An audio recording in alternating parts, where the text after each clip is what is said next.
It's Thursday, and you know what that means. It is IndyCar night on ERN. Hello again, everyone. We're going to be starting a bit of a 5-week marathon here of IndyCar action every Thursday night here for the next month and a week.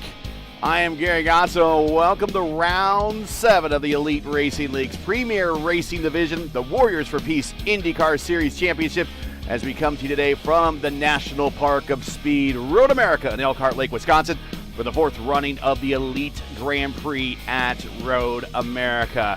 Qualifications are currently underway. The first group is out there making time and making laps right now. As you see the timer in the corner running as we have 10 minutes left here in this session. Joining me as always in the booth all season long is Luis Gonzalez-Nunez. Luis, welcome back, and after a little bit of a break, we are back at it, and we're going to be at the start of a marathon on our way to the big Indy 500 later in October. Yes, it is. Yes, I checking my microphone if I put me on, so that's why, like, oh my god. Yeah, we are really going to the Indy 500. This is the 5 races before the Indy 500. It's gonna be a really, actually not 5 races, but it's gonna be a more than less on that. We come back again to Road America. We're gonna talk about that, but it's really excited because Stanley is over here. For sure, is our friends Adriano Piñero around 2, and after Texas doubleheader, we have a big penalties. I have a 3 people penalties we're gonna talk about later. In between, we make it the pace lap. But yeah, it's very affected a lot, especially for one of the big names in the grid. So interesting for now, but let's see what's happened on the Road America long race. A lot of cars in the grid for sure. Yeah, we're going to have close to actually over 30 cars here. Here are the standings coming into today's race. Adriano Piñero, your 2-time defending series champion, is your leader by 34 points over your rookie points leader, Logan Edwards, with 1 win this season. Tyler Fody with 1 win this season is 3rd. Seb Alexander with consistency is 4th. Ryan Schold, the same boat there, is in 5th. Then Owens, Forsyth, Blauman, Hunter Ingrave, and Clindy, last year's Rookie of the Year winner, he is in 10th with his first win in the Elite Racing League in the second race at Texas, part of the Texas two-step in our last 2 rounds. That is your driver's points coming into this round. Here are the rookie points coming into this round. Logan Edwards with the points lead, a pretty comfortable points lead over Liam O'Sullivan. I do not think Liam is in the lineup. I don't see No, him. It's not coming today. Yeah, no, he's not coming. Yeah, I think he's getting ready to restart the university, and he is overseas, so he will not be. He'll be joining us kind of a select schedule for the remainder of the season. But then it's Jonathan Cutlip, Ben Lawson, Toole, Frazier, Taylor. Many letters there, Paul. And then we got Bammer and Nilgis. That is your top 10. And that is your rookie standings. And once again, just to show you this run to the next 5 weeks, really, here they are. We're going to be going to Road America, then Nashville, to the Nashville Superspeedway. Then we're going to go to Mid-Ohio, and then we're going to qualify for the Indy 500, and then we're going to go race the Indy 500. So that open date you see between Mid-Ohio and Indianapolis we will be recording that night as well as we run for the pole for the 2025 B season, the Indianapolis 500 for the B season. So that is the remainder of the schedule, and then we will finish up at Mexico City for the first time. Then we'll go to Michigan for a very hard fought, which will always be a high attrition race there for the US 500. And then we will wrap up, as always, at Gateway.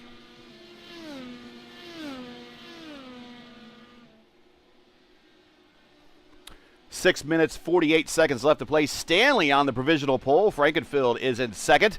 Hibbs 3rd. Connor Nixon 4th. Dan Marrera in 5th. As I believe the second group is now out.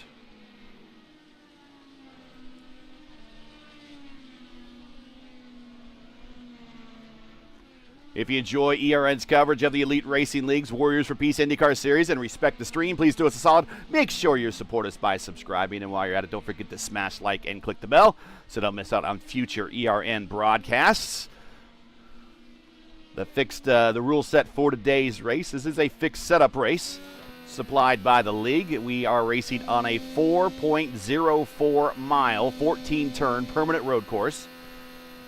IndyCar actually measures this place a little bit shorter. IndyCar measures it at 4 miles, 0.014, so 4.014 versus the 0.4, that iRacing measurement. So we will go by the iRacing measurement, of course, and we will be doing 55 laps tonight, 222.2 iRacing miles, no fast repair, unlimited tires. We must make a compound change. We will talk about that during the race, the difference between the red sidewall tires and the black sidewall tires. 45 miles per hour pit road speed limit. And frankly, I don't think anyone else is going to attempt anything but a three-stopper. I don't think anyone's going to try to do anything more than you could maybe do a four-stopper if you wanted to, but a three-stopper is probably what the entire field's going to do. That is your optimum strategy, unless we have lots of caution laps. And, of course, you know, in these races, road course races, we do not see a lot of caution laps. No lucky dogs here if we do any restarts. In 2020B, we visited here. That was won by Eric O'Connor. That's a name we haven't talked about in a very long time. In 2022B, we raced here again, and Josh Chin got the win. And in 2024A, Adriano Pinero got the win here. There have been 32 different winners in the Elite Racing League history. And the last new winner, actually, was Clindy at Texas. Yes, so the podium for the first race was O'Connor, BDS, Alexander BDS, Victor Del Porto, 45 seconds between O'Connor and BDS or Vanderson. Joshua Sheen is the only one so far. Not today. Yep. Win the race, win the pole, and win the race. Because Stanley made the pole last time we came here in 2024A, but Adriano won the race. So far, nobody now in these 3 times, including today, winning the race by pole. Only Joshua Sheen.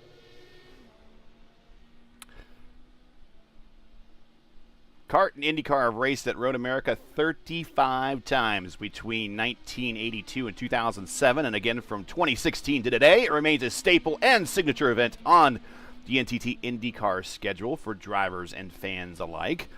The track record set in CART was by Paul Tracy with a 1:39.6. We will get you those times up on the screen here, as a matter of fact. Let's do this. Here we go. There we go. 1:44 is the time set by Stanley. So we're a little bit slower than the old super fast CART cars. The IndyCar track record here is set by Colton Herta. Of course, he's moving on to greener pastures, and I don't know if they're greener pastures. He might think they're greener pastures, but he's moving on to other pastures for sure. We will be talking about IndyCar news during the race. Of course, the big news of the day, David Maluka signed by Team Penske. But Colton Herta set the track record back in 2023 with a time of 1:40.8. The career wins leaders here at Road America in IndyCar history is Mario Andretti, Emerson Fittipaldi, Michael Andretti, and now Alex Palou is in that same class. Alex Palou, each with 3 wins here. Will Power, Joseph Newgarden, Scott Dixon, Bruno Giancarra, Paul Tracy, Jacques Villeneuve, each have 2 wins here. Your defending NTT IndyCar Race Series winner here from last season was Alex Palou. A small fact about this racetrack, Hector Ribacki won the first ever race at Road America, but it was untelevised. In fact, the only way that you could watch this race is if you watch the ESPN highlights of it that is on YouTube. Originally, I thought this was the last IndyCar race in the modern era not to be televised, but I was wrong because back in 1986, due to rescheduling, Road America was pushed back to October that year and also was not televised. So the very last IndyCar race ever not televised for a complete schedule was back here in 1986. And actually, I believe the reason why it wasn't televised, it was competing against the NFL that day. And, of course, all the different companies out there with their NFL contracts, they weren't really wanting to show IndyCar racing at the time. So that's what won out back in the day. As we have a minute left here in qualifying. Ingrave up at the top. Stanley second. Scholl third. Alexander fourth. Frankenfeld fifth. Do we have a new pole sitter? And if you do notice something different by Pinero, that is a new livery and a new team he's a part of.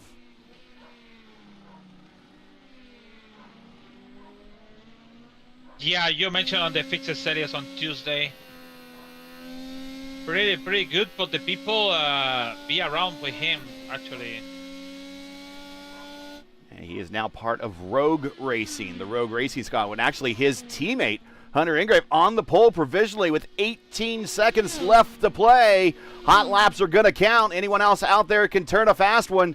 This is your chance to jump to the top. He is 3 in the 2 sector faster, but by personal best. So let's see if he's cross the line and make the pole for Pinheiro. Seconds. Oh.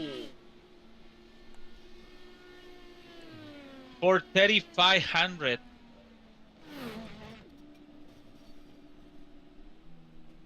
Wow. And remember, Hunter came very close at winning his first career race at Portland.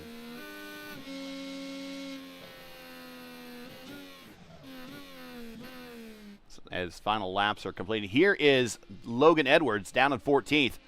He started from the front of Portland. He's going to put a fast one on the board. Here he goes. The hot laps count.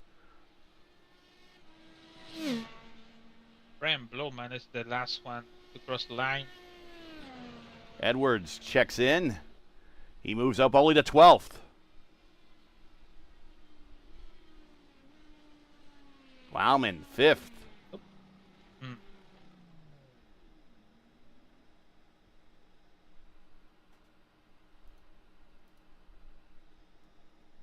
And I think that's it. So we're going to grid up here shortly.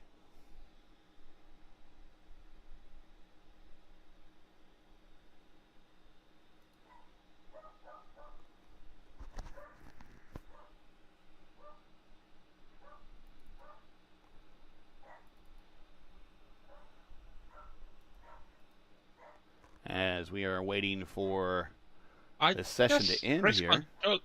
Yeah, race control talking about miscommunication between the first group to the second group. So yeah, some people complain because they have a less time than the first one, or the first one have a less time for the second one. So kind of complicated. That's why they don't want to red flag and going to race now. But should be going in a couple seconds.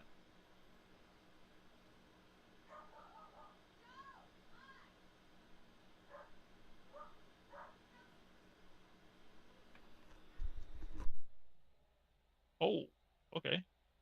As we are sitting here waiting for the lineup to form here, but it will give me an opportunity to talk about the Elite Racing League's pole award goes to Hunter Ingrave for winning the pole. It is sponsored by 4D Racewear. Check out the line of made for sim racing gloves, shoes, and apparel. Visit them today at 4dracewear.com or click on the link in today's stream description. Also, make sure to go to their website and check out all their whole new line of now. They are going to offer championship rings. So if you have leagues and you want to offer a championship ring to your winner, you can also check them out there as well. So now they have shoes, gloves, apparel, and championship rings. Well, they look nice. He had them at the Sim Gaming Expo. They look very, very, very nice. All right. So are we getting ready to grid up here? Though. That's very unique. Oh, yeah, very. Very good. Yeah. Okay, so we're going to get a full lap here, a full pace lap. So we're going to have plenty of time to get.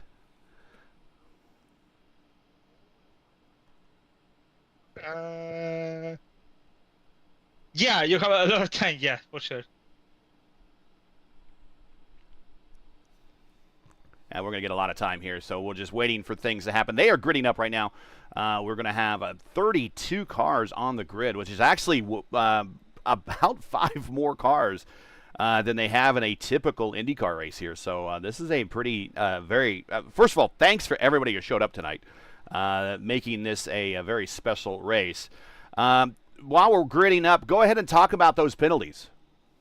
Okay, so we have a Shane Coker. Second tally, they have a minus 10 points, included also Andrew Wood, minus 10 points with EOL today. So that's why Andrew Wood is 31st.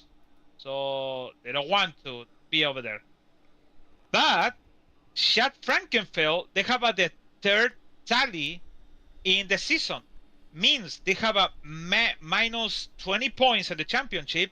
And also have a drive-through penalty on green flag.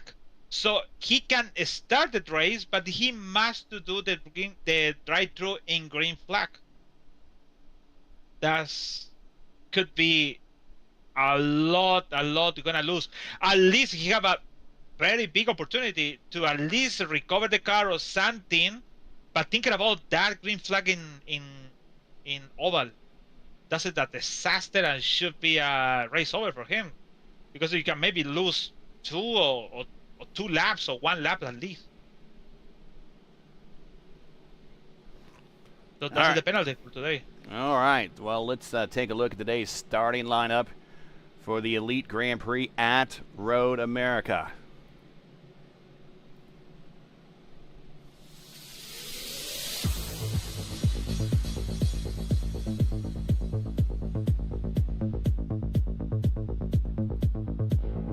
And on the pole is Hunter Ingrev, the Rogue Racing driver with a 1:44.6. And right next to him is his teammate now with a 1:44.6. Our points leader, Adriano Pinero.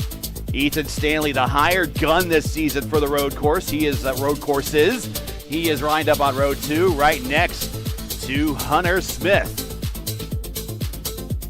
Then Brian Blauman and Schuld on row 3, Seb Alexander and Frankenfield on row 4, Tyler Fode and Presley Sora, the ARCA driver.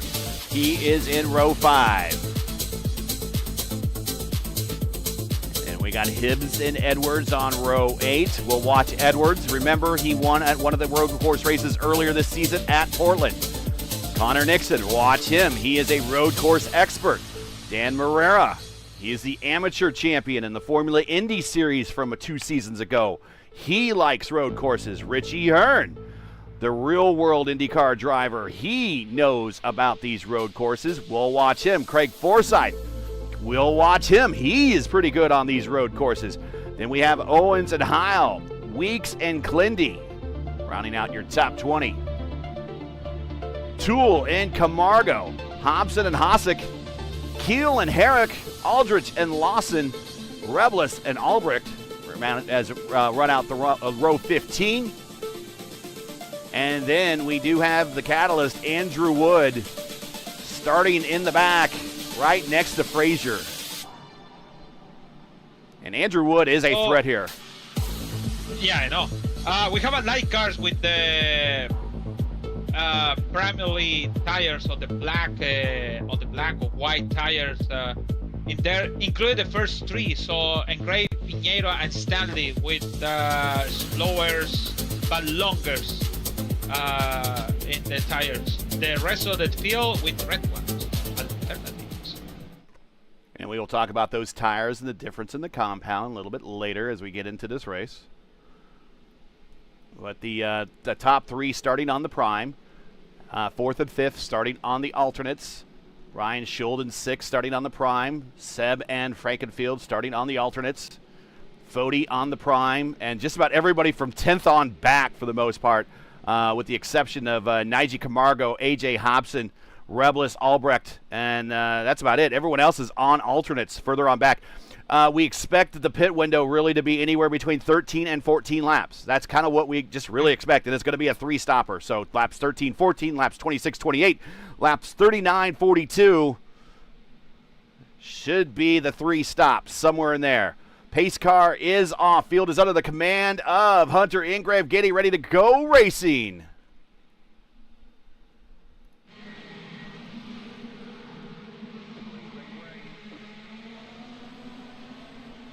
Whoa, slow start at the front, but here we come, down the front straight, and we're going to 3 wide, and Stanley disappears. We're going to go 3 wide. You can't really see that third car.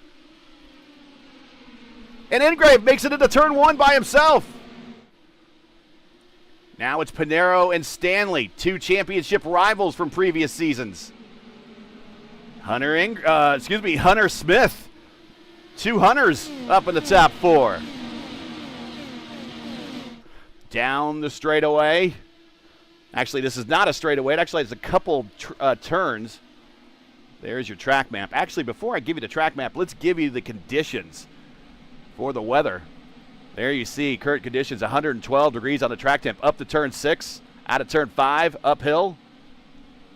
Hunter Ingrave continuing to lead here. Logan Edwards, he is working up in another position. He sends it to the inside of Presley Sora. Coming out of 8, coming into the carousel.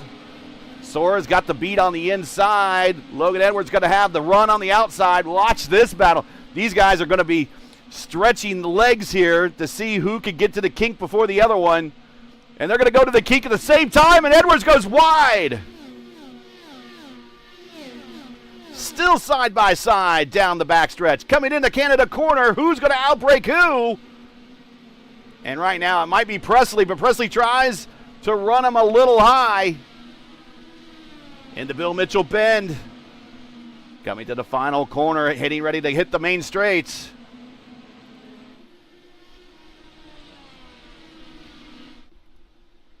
Oh, it's a Stanley disappear in the track. That's why.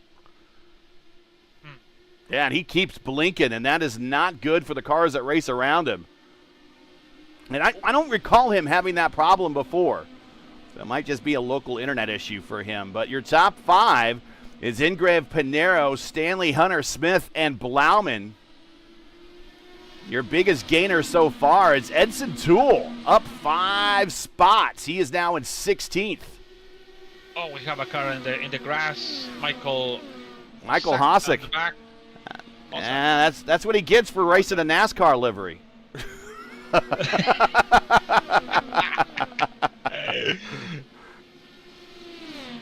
Michael, we could get you an IndyCar one, really. I know Jeff was good on road course, but we can get you one. Heck, I'd even take a Formula One livery over a NASCAR livery in an IndyCar race. I think so, no. Back up front, it is Pinero, your leader now. He gets the beat on Ingrave. Ingrave back to second now. Stanley in third, Hunter Smith fourth, Blauman fifth. As they come to the fastest portion of the racetrack right here, right through the Catherine Leg kink. And here comes Stanley to the outside of Hunter Ingrave, coming into the Canada corner. He's going to outbreak him. He's getting a little squirrely. Whoa, and Ingrave gets the position, but Hunter Smith now starts the attack. Wow, when he brakes, he makes the brake, the car's moving to the front.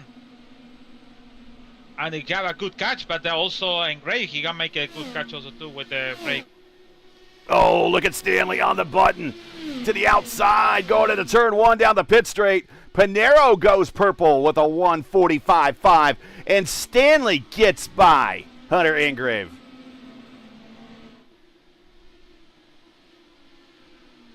And Stanley really wanted to get by, knowing that Ingrave is a teammate of Pinero, but he keeps blinking. That might get race control's attention.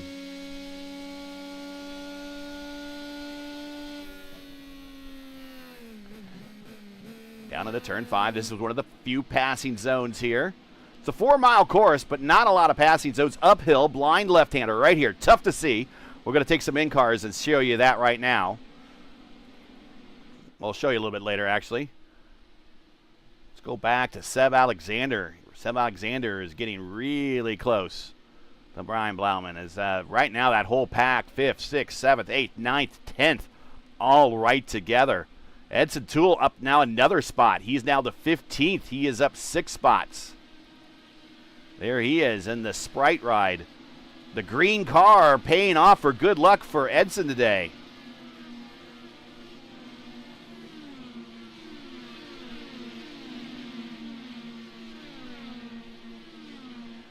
Seb Alexander getting the beat on Blauman, and right there in Canada corner, gets the pass. Oh, side by sideways. Cat and Schul, then Logan Edwards side by side. Yeah. I think Logan's gonna get I think Logan's gonna get a shot here on Chad, down the front straight. I think he's gonna bring Connor Nixon with him. Oh, Chad's in there and push the pass. That's why.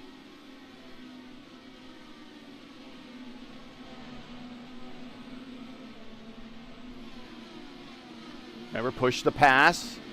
You can use it to push the pass or push to defend. It adds you a momentary burst of horsepower. When you hit the button, you have 200 seconds of that button during the race that you can use. We'll keep track of all the drivers and where they stand with their push-to-pass status a little bit longer into the race. Here's Logan to the inside in turn 5, and he gets a shot here, and Fody is going to try to follow along, and he's going to have a bead there in the inside on coming up to 6, but not going to be able to quite get that position. Down Hurry Downs here into turn 8, right before going to the carousel. Here is the track map once again.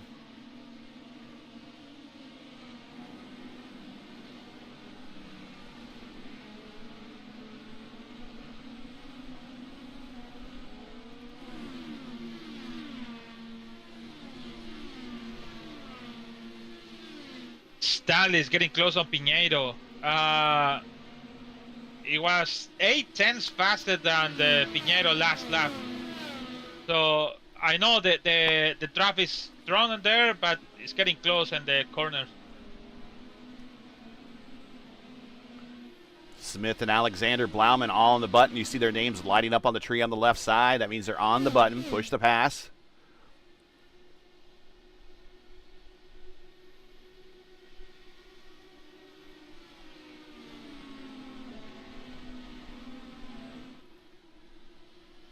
A lot of debris being kicked up on the racetrack.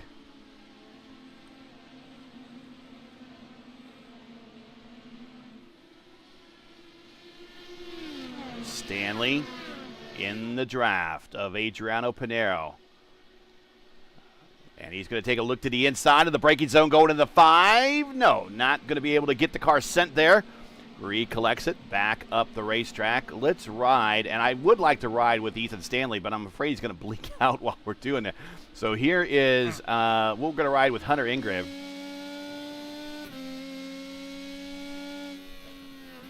Coming downhill and to turn 8. This is the carousel.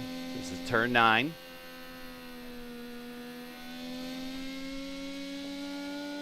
And then they're going to come to the fastest portion of the racetrack right here. Right here's the kink, right here. This counts as turn 10. Or actually, turn 11, sorry. Down the backstretch. Here's Canada corner as Stanley to the inside. And, you know what? Stanley gets the pass for the lead. Hunter Ingrave hit the clutch there going into Canada corner. He might be trying to conserve a little fuel. That's pretty smart. It can.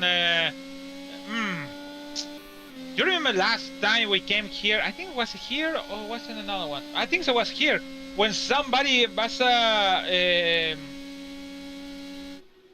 tried to make 3 stops and it couldn't work, and they have to make the last pit stop in the end of the race. It was the ISRA. It was the ISRA. It was okay. Jacob Collins. He coming to the white flag. He had the pits. Yeah, so different thing. But maybe they really figured out something. Everything something we always say something is a complete opposite when they thinking about it. So who knows? Maybe they thinking about it now, especially Pinheiro with all of these regroup on ones. So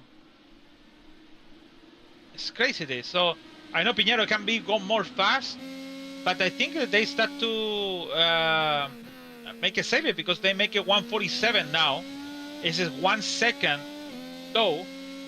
The regular time they can make it with the full fuel. That's the word. And we're halfway through a run. So we expect pit stops here in about another 6 laps for just about everybody. Now, it'll be interesting to see who can go long. We're watching Stanley right now coming down the Canada corner. Oh, we got a little squirrely through there. He feels like he has not as much to lose as normal since he's not running the full schedule. So he kind of just sends it in there a little wobbly. Here we come into turn 14, clipping those curbs, using that extra runoff area up the hill, main straightaway.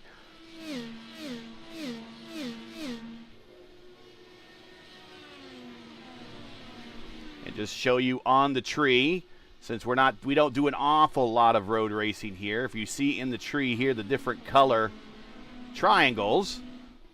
So the triangle on the red, that means they're on the red sidewall tires. Those are the softer of the two. That means they are faster in the shorter term, but not as durable in the long run. Those you see on that have the black triangle here, those are the black sidewall tires. They are harder, they last longer, but they're not as fast in the initial onset of the stint as the red tires are. So it's a bit of a gamble. What do you want to start with? You do have to change to the alternate compound at some point during the race. So Stanley, when next time he comes to pit road, or one of the times he comes to pit road, he will have to switch to the reds. Whereas Smith on the reds, he will have to switch to the primes some point during this race in one of his stops.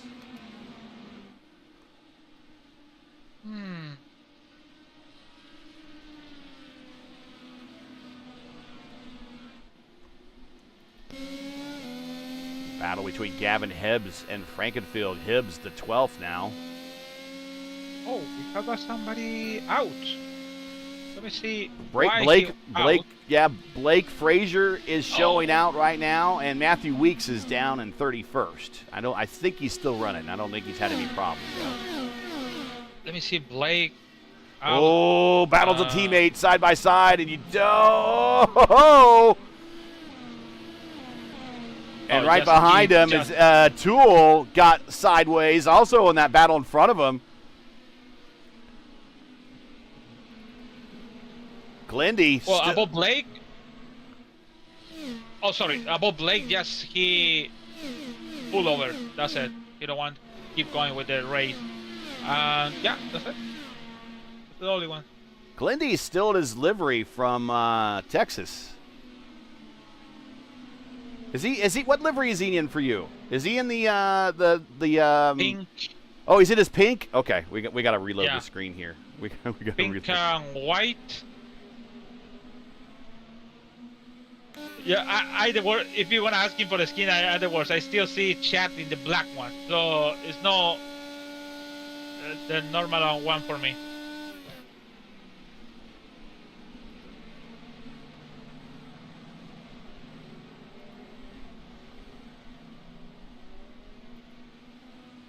Yeah, we'll make sure we're running trading paints again here.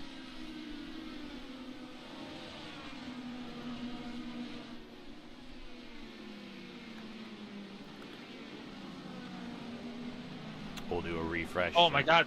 Make sure that turn on which one is 12? It could be turn 12. It's very, very dirty. You're gonna see when it pass by now. Yeah, there's nothing but a lot of debris off the track there. Yeah. Every time the people's coming out through the debris, all the gravel from outside, put it on the track. And that's affected a lot in that specific turn, 12 to 14, where you need a lot of grip to make that SS around the track. Clindy is in the right livery now. We got that taken care of. But the duo, the Rogue Racing duo, has actually separated with Stanley right now. So it's Stanley, Pinero, Ingrave. And just behind them is a member of the Rogue Racing, the same alliance that Rogue Racing is in. That's Seb Alexander with Indy Alliance Racing. They are also partnered with Rogue Racing, and he is now broken away or broken ahead of this next pack. And then you have two Little Eagle cars, one of the Mansky cars, Blauman, Connor Nixon, Tyler Fody, and Presley Sora back just behind this group.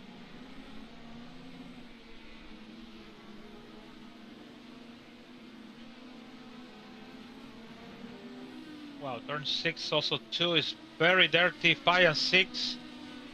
But I think the more dangerous is the 12 to 14. I think for my spectator or for my view. Sorry, that's a better word.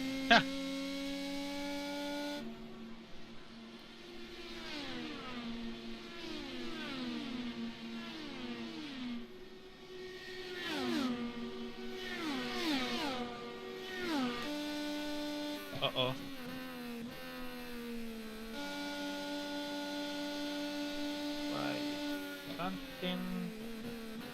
Something happened with Owens. Oh, okay. You have a incident. Owens in turn before the carousel. Oh, turn 6, turn 8. Sorry, in turn 8. He make the break in turn 8. Have a Red Force lose the control, and Jordan Owens just went too wide in the carousel and lose the car and went out. So Owens on radio said this is the second time break. Uh-oh. Uh-oh. Yeah. So race control said, oh, we checked that. Nixon's in pit now.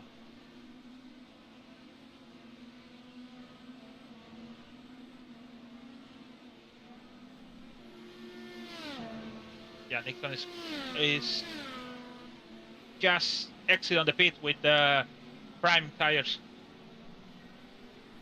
All right, so an early stop for Nixon. And there he is, and now he has switched to the alternate compound that he started away from. And that is a early stop, so he must be thinking that he could save a couple laps of fuel over the next couple of runs and maybe try to jump people, try to do a bit of an undercut here on the first stop.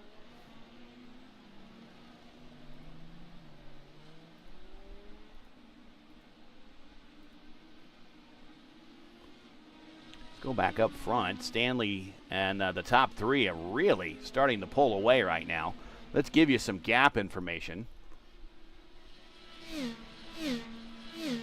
There you see the gaps. It is 6/10 back to Pinero, 7/10, now 8/10 back to Ingrave, and then 4 seconds back to Schold.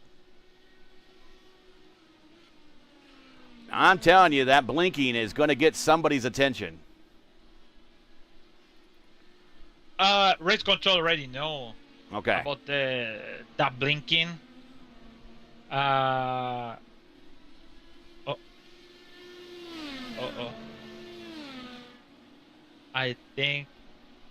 I think Jordan Owen received the call for race control about the nope, all good.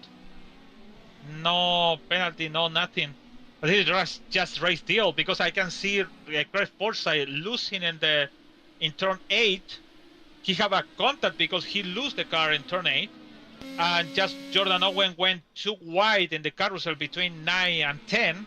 And that's why he went outside. But maybe something happened before that. I cannot recall that because I don't know where it's happened. But it's not happy Owens about the decision on race control and all the stuff. A lot of debris coming out of the carousel there as well. Brian Bluman, wow, nice on turn 6. I have a lot of incidents. I know I can talk to you about the incident, but no big deals. But it just spinning on the track and stuff.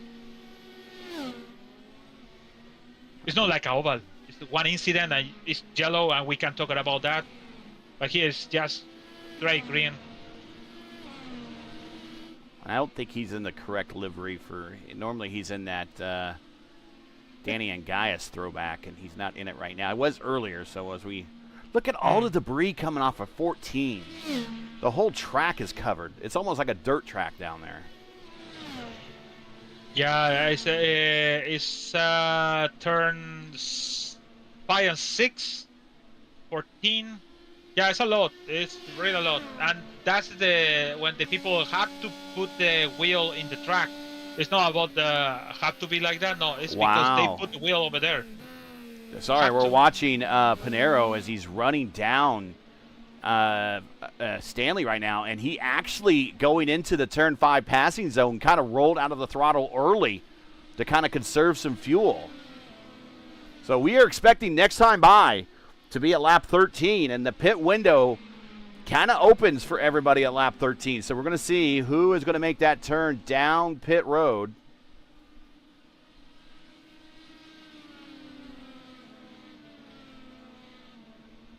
I think Pinheiro have a lot of car to make the pass. It's just want to save fuel. Even in the turn where you can lose the car with all this dirty air. And look at how bad the lifting cost he's doing in turn. Down the Canada corner, yeah. Yeah, and he is faster. It's purple sector in the sector 2 now. It could be going for the fastest lap now. Without use push to pass, you have a 200. Yeah, he's in the draft. I mean, he's using the push to pass the old-fashioned way. Riding with Pinheiro right now. Yeah, he kind of just rolls out of it. He's letting Stanley do the work for him, but they have pulled away a little bit from Ingrave. The top two. You know what? When you're racing in the skid barber, or maybe in these small things, like a skid barber, maybe I'm gonna tell the Formula 4, I think so, is in the racing. It's always better to use the car faster in front to you to just pull away for all these guys on the back. We're talking about 2 and the lap 2. We all this regroup between 1 to 7 or 8, and now in turn we are lap 13. 13, and these 2 guys behind Engrave, and then back on behind it's Ryan Schultz. Remember, Pinheiro won 3 of the first 4 races. The only race he didn't win in the first 4 was Portland. That was Logan Edwards.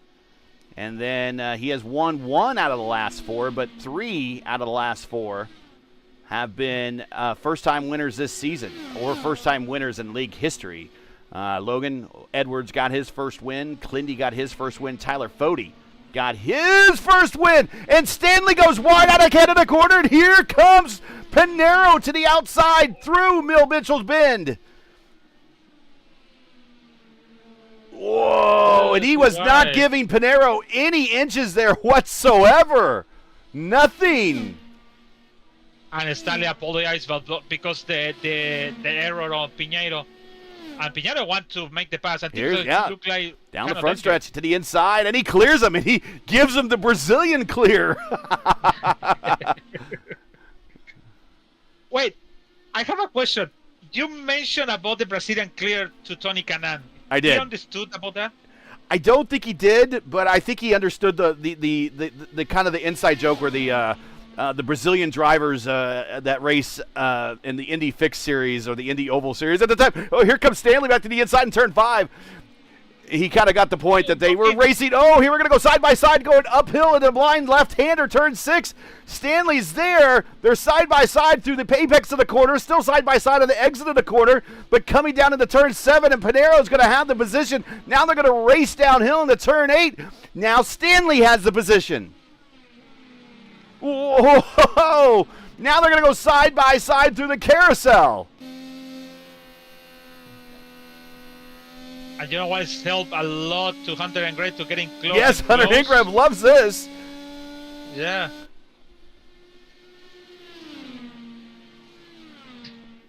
Adriano's coming now to pit now. He's calling. Talking about the pit, they have a lot of people came to the pit from position 15 to down.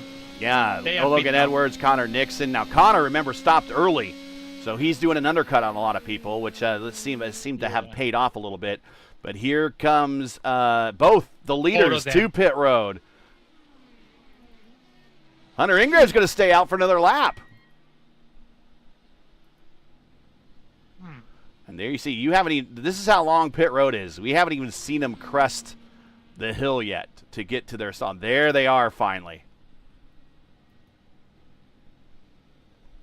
They can put little more far the entry of the pit road. There's a lot of space though. And they both hit their stalls at the same time. Up on the jacks, earlier up on the jacks a little bit for Pinheiro. Here comes one of Pinheiro's one of his teammates, Seb Alexander, and they're down and away. And Pinheiro actually gets a little bit of a cushion on Stanley coming off of pit road. Yeah, both of them with the prime tires still. They didn't change it. They got new tires, but they decided not to change compounds. That's what we're talking about. On pit road, we got Owens. Staying off of pit road right now is Frankenfield and also Presley Sora. Actually, they might have just stopped. Yes, they just might have stopped. So Hunter Ingrave is the one going the longest. Hunter Ingrave now looking at his 15th lap. They must be coming now. Do we see Hunter Ingrave make the turn to pit road? Here's turn 14. Little twitch of the wheel. Right. And here he comes. Oh, no. Up the hill. And he needs to get to the cones and get down to the 45-mile-per-hour speed limit on the button. Let's ride with Hunter Ingrave all the way down. Look how long this pit road. We haven't even got to the stalls yet. Now, in real IndyCar racing, this is a two-phase pit road where they have a faster pit road speed limit further down, and as they get closer to pit road, then it gauges down into a slower speed. I wish the sim would do that, but the sim is not prepared to do that right now. So we just got one speed zone, 45 miles per hour. Here's your pole sitter hitting his marks right now up on the jacks. Pneumatic jacks on these cars. A team member sticks in a air hose. Jacks extend from the bottom of the car. Now he is down and away, and he can run through the ghost. Oh, and the leaders get by him, and they're side by side.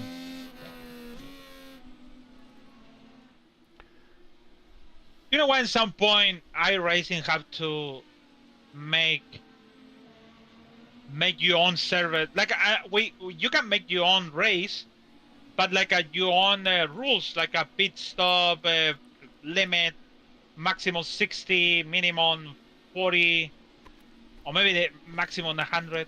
Who knows?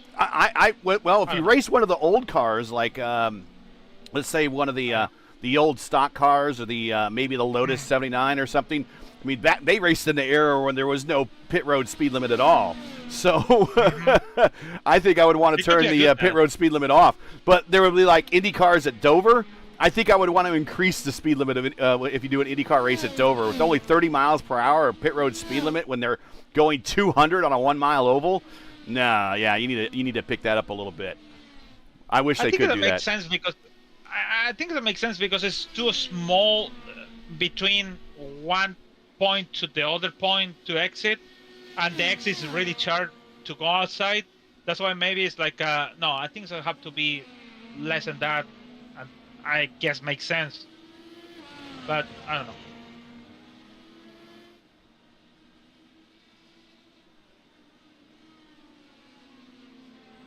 A lot of people with incident in track. I know we don't have an incidence limit, but we can talk about Gibbs have a 13, Adriano have a 9, Hunter Smith have a, Clendy have a crash. And he seems to be running right now. You almost losing. Oh my God. You almost lost it on the on the exit on the carousel. Oh. He went, yeah. Yeah, the carousel is one of the high-speed corners here.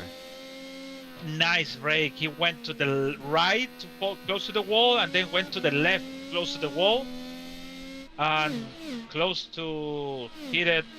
Very, very, very bad over there. But he cleared that.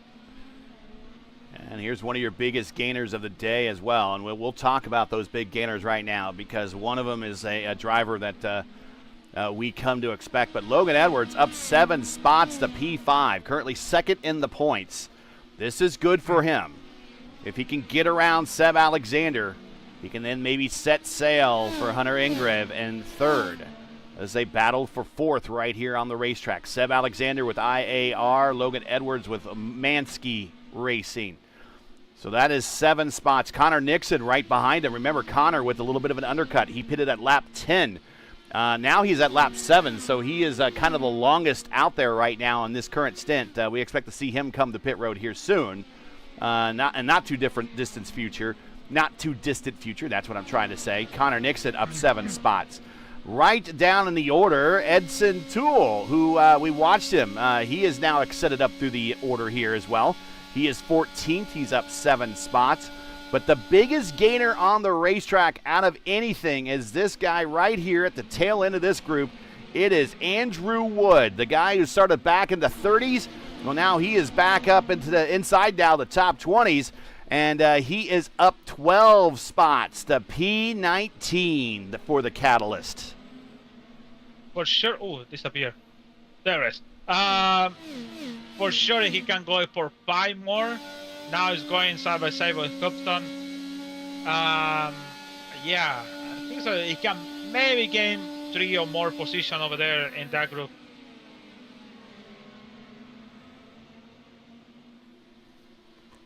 Oh, they are just nose to tail there. Richie Hearn's involved in that group as well.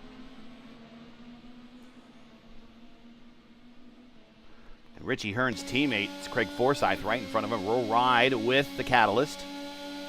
He's going to take a peek to the inside. This is on A.J. Hobson into turn 5. And Richie Hearn popped out just at about the wrong time. But Andrew Wood's going to get the position and move him up one more. My God, I thought we were going to get a little bit over braking over there, but nice break. So I realize now, in season 24A, Chris Forsyth finished on 4th. And wait, he finished 3rd in that race in Road America. Yeah, Craig Forsyth is deceptively fast at this place. Actually, we have all of the 4D cars in that group. We got Morera, Forsyth, and Hearn.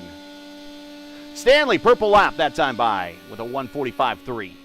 So Stanley now starting to kind of pull away a little bit from Pinero. Pinero back a second now.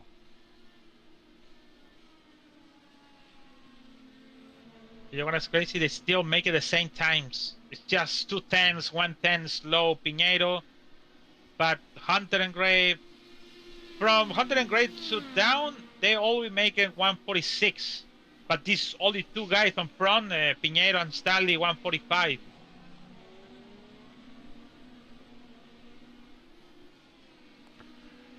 For the last 2 seasons, these have been the chief combatants in the points championship. Also throw into that mix Tyler Fode. But Ethan Stanley on a limited schedule for the IndyCar Series this season, only appearing in the road course races. And we have 2 more after this. We will be going to Mid-Ohio Sports Car Course. And then we will be going to Mexico City for the first time.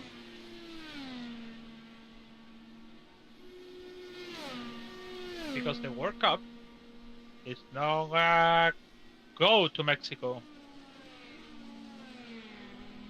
Oh, Stanley getting off into the gravel, and Pinero did too.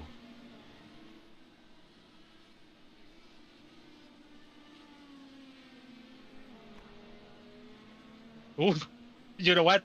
I think it's both of them almost losing this at the same time. A little more far for. Wow, nice control of this from Stanley. But yeah. If you're just joining us, this is ERN's coverage of the Warriors for Peace IndyCar Series, the fourth running of the Elite Grand Prix at Road America, coming to you from the National Park of Speed, Road America in Elkhart Lake, Wisconsin, where you've now completed 20 of 55 laps. Make sure to smash that like button, subscribe to the channel so you don't miss out on the next race. The next race for us will be right here next week for the F5 Challenge 300 from Nashville Super Speedway. And if the condition, I don't think the conditions are going to be the same, but the aero package is going to be very similar. If the Indy Fixed, or the Indy Oval Series, and the Indy Open Series races at Nashville, and even for that matter, the IIS race at Nashville is any indication of what we expect next week, you don't want to miss the Nashville race next week for the first time in a while. Normally, Nashville races are just awful to watch.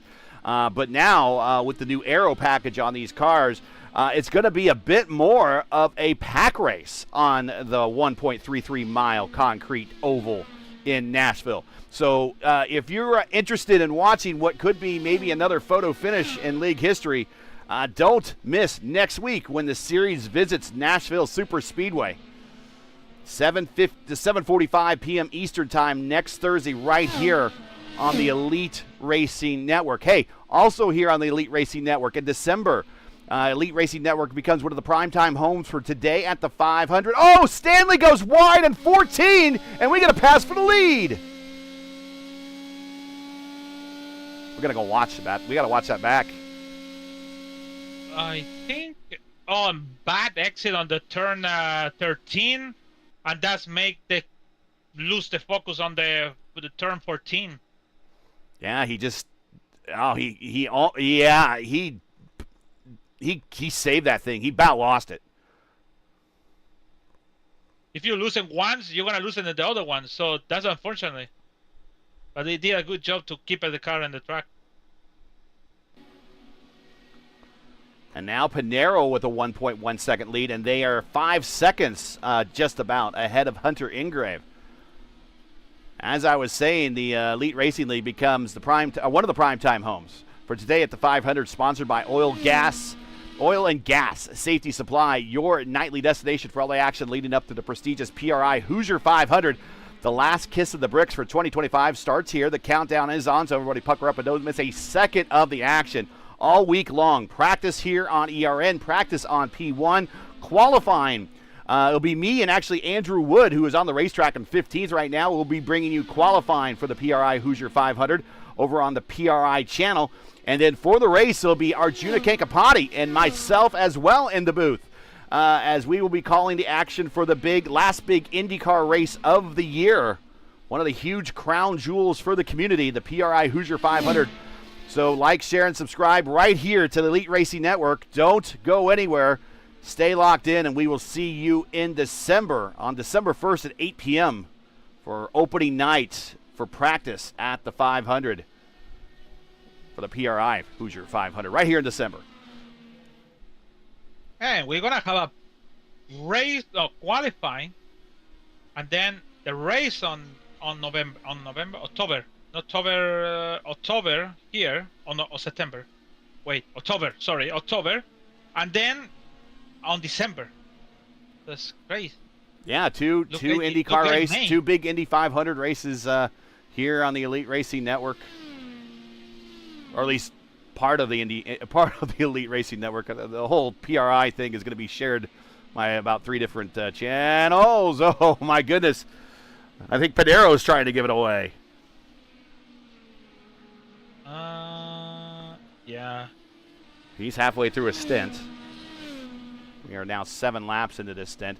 Hey, rev up your business with Blue Egg. That's a sponsor of Ethan Stanley. They are your marketing pit crew. Turbocharge your lead generation with experienced drivers that can navigate the competitive track to connecting with your customers. With Blue Egg, you're always in the pole position, leading your brand toward victory lane. Don't spin your wheels. Accelerate success with Blue Egg. Fueling small businesses to win big. To learn more about Blue Egg, click on their link in the description.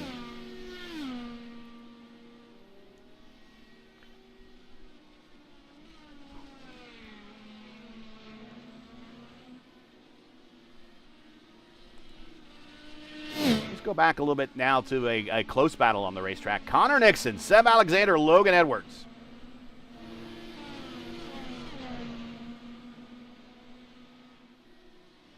Yeah, that's the closest.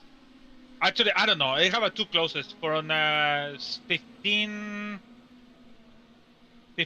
to maybe 19, and then for the top 4 or top 5 actually.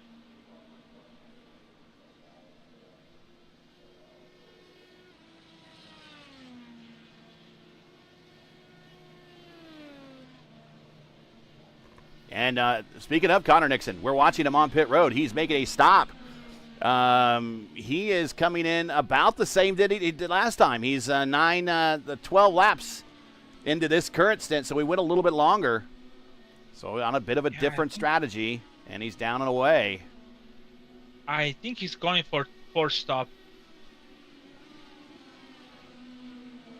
And Mark Rubilas towing the car. Yeah, he exited on turn 5 and he decided to just pull. Meanwhile, up front, actually the only car on the racetrack right now that we see in the standings with the alternate tires, Schold in 7th. Everyone else on the prime tire.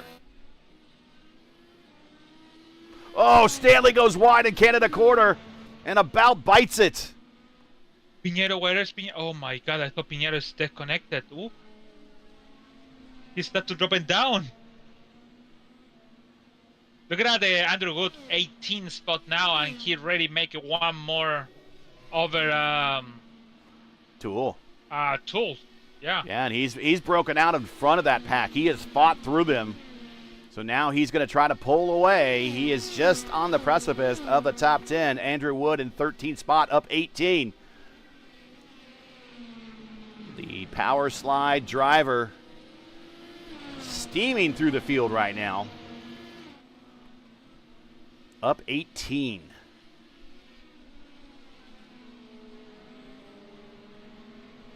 Go back to that battle for 4th. 5th. Now Logan Edwards got around Hunter, so we missed that.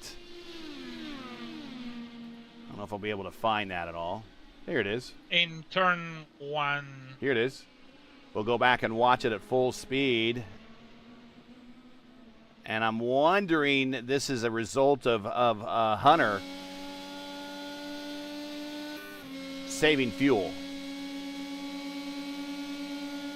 Because you with this replay, you didn't see the gear, the steering wheel light up green.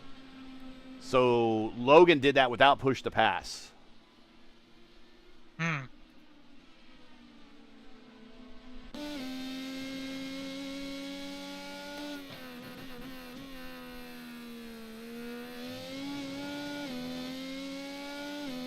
when I say light up green, we'll do a. Go back to Seb Alexander here. Maybe Seb can show us when we get in his in-car. Here we go. If this lights up green right here, this whole wheel, that means he's on push to pass. We'll see if he goes up the hill here. No, looks like he's not going to use it. Stanley, purple lap, 145.2. This is the first time I see this. And we're talking about a lot about Pinheiro use the push to pass. And also Stanley too. 89 for Pinheiro, and Stanley have a 92. And I think, because I cannot see it now, some point I have to see it. Oh yeah, there it is. 40 and Schuld with 200. It's like they forgot to map the button, you know. Well, okay, we might be joking, we might not. We don't know for a fact, but normally that's what happens when you're, especially a predominantly oval series like this one, and you forget to map the push-to-pass button. But normally by this point in the race where you've done practice and qualifying, you've mapped the button by now. But sometimes when you're on a, and you talked about, you could talk about this, Lewis, you've been in road course races before, especially when you're on a tight fuel budget. Using that button can use more fuel than you want, and therefore screw up your fuel strategy. Yeah, it's like I don't know gallons, but I said you should be saving 0.5 liters is nothing. Actually, it's one sixth of the gallon. But when you use that, it's like everything is changed. Everything is oh my God, now I have to going back, save fuel because I already used that. So sometimes when you don't use it, it's good, but it's better to use it maybe in the last stint. I always in the last stint put one more lap of that issue, or maybe it's could be miscalculation. Sometimes the machines when you use them in use now. Actually, iRacing start to use that like auto fuel for you, but sometimes the machine we use to calculate for our own also make the mistake too. So sometimes that mistake is just the push to pass too.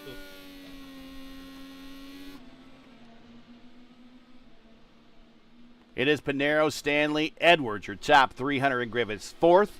We're watching a battle between Ingrid and Seb Alexander for fourth and fifth. This is associated teammates. Not under the same exact banner, but under kind of the under the same cooperative banner. Let's put it that way.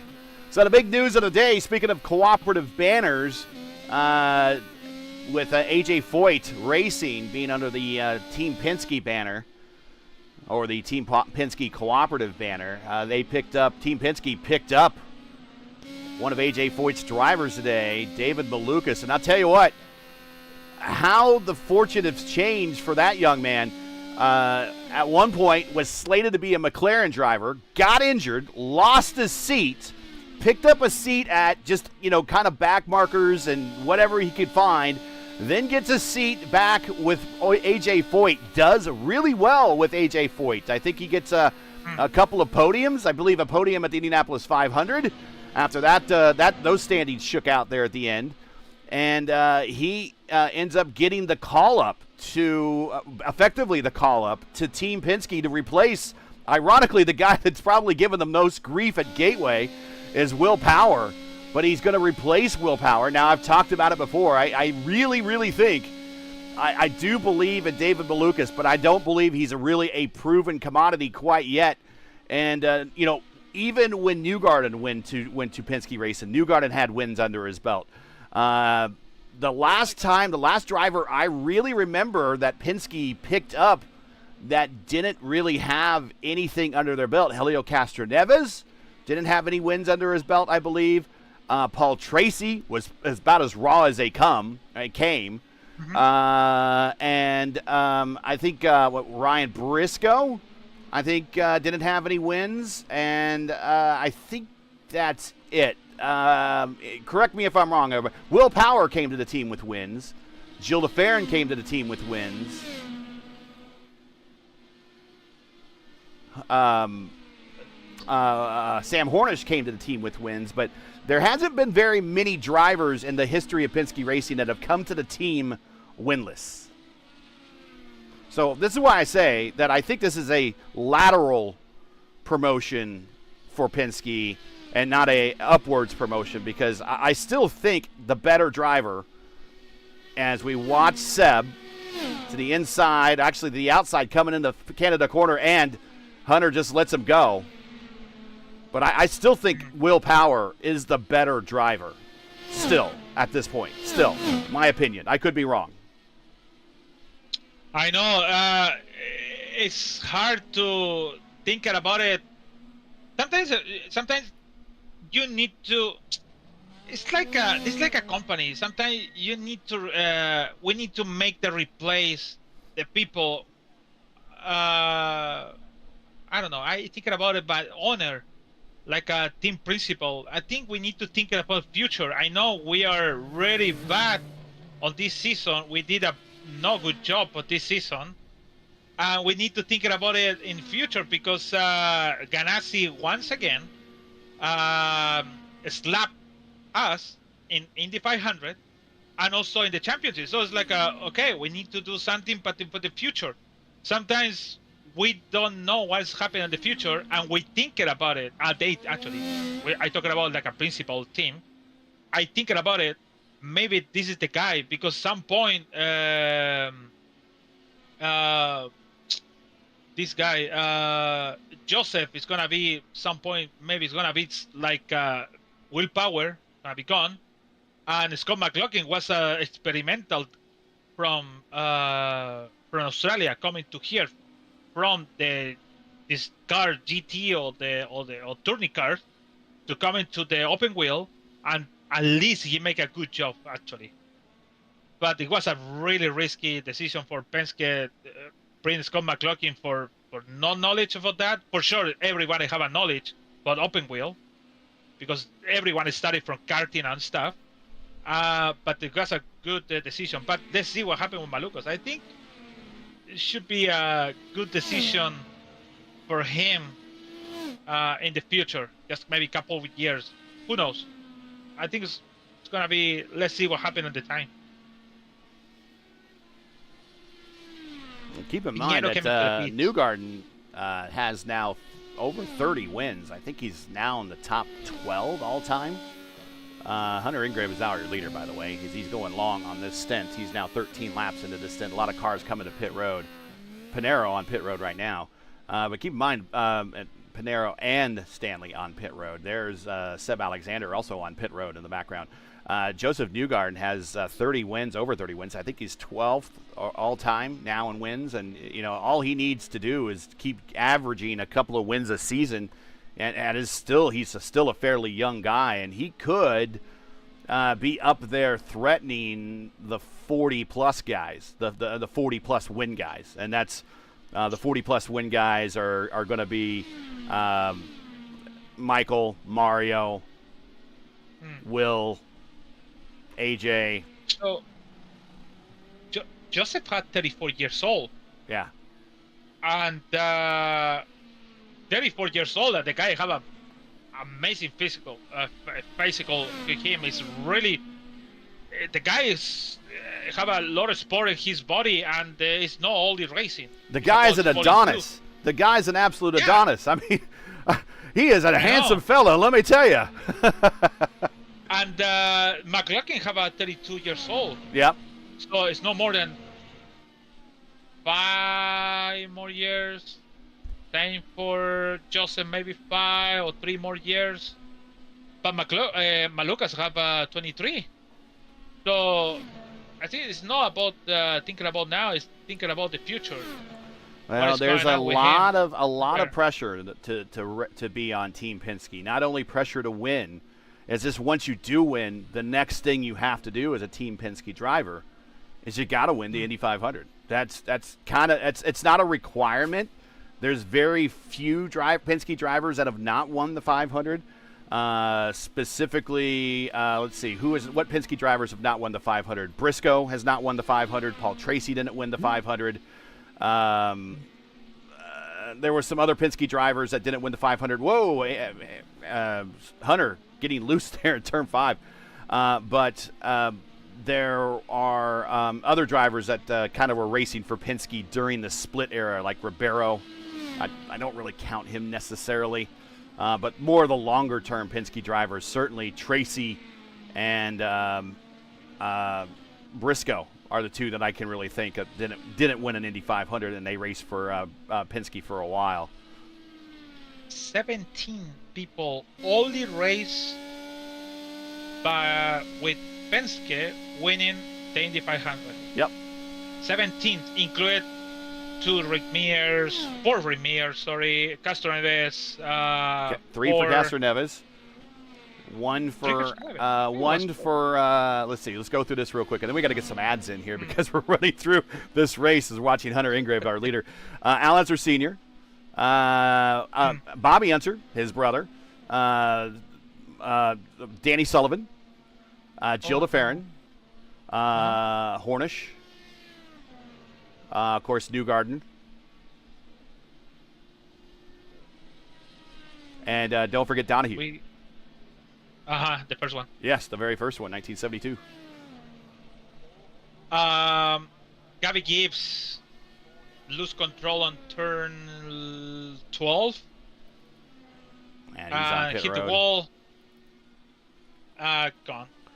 So Hunter Ingrave in for pit road here on his 14th lap. So again, going a little bit long. That turns the lead over now to Ethan Stanley and Pinero. And that is really the last of the second round of pit stops. So what we're going to do here is we're going to go side by side as Seb Alexander goes fastest that time with a 1:45.2. We're going to go side by side, get a word in from iRacing, and get some new words in from World Wide Technology Raceway with their upcoming NHRA event. So stand by. We'll be right back for the conclusion of this race, but get a word in here from iRacing and World Wide Technology Raceway. Racing isn't easy, but experiencing it is. iRacing puts you in the driver's seat with the industry's leading sim racing game. Drive on laser scan replicas of the greatest racing circuits from around the world. Go head-to-head against other drivers chosen by skill-based matchmaking to ensure competitive racing at every level. Compete across all your favorite series in officially licensed cars engineered to deliver the most accurate driving experience possible.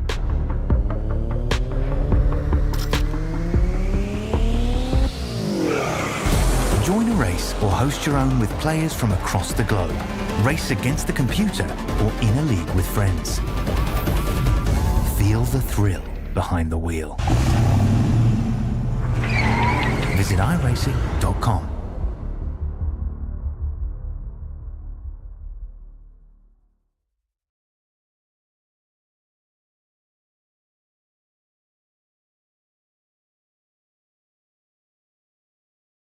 Champions, forged by the pressure of the countdown, will rise. It's where ambition meets asphalt.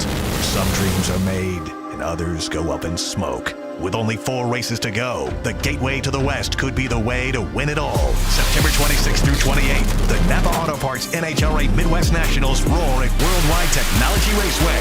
Get tickets today at WWTRaceway.com and be a part of the NHRA Countdown to the Championship, September 26th through 28th. Numbers don't lie. He goes 360, 4.7, and 338. In our numbers, they get insane. 341. And then this happens. 343 miles an hour. Holy Christmas. This isn't a game. This is racing at its extremes. See for yourself at the Napa Auto Parts NHRA Midwest Nationals at World Wide Technology Raceway this weekend. Get tickets at WWTRaceway.com.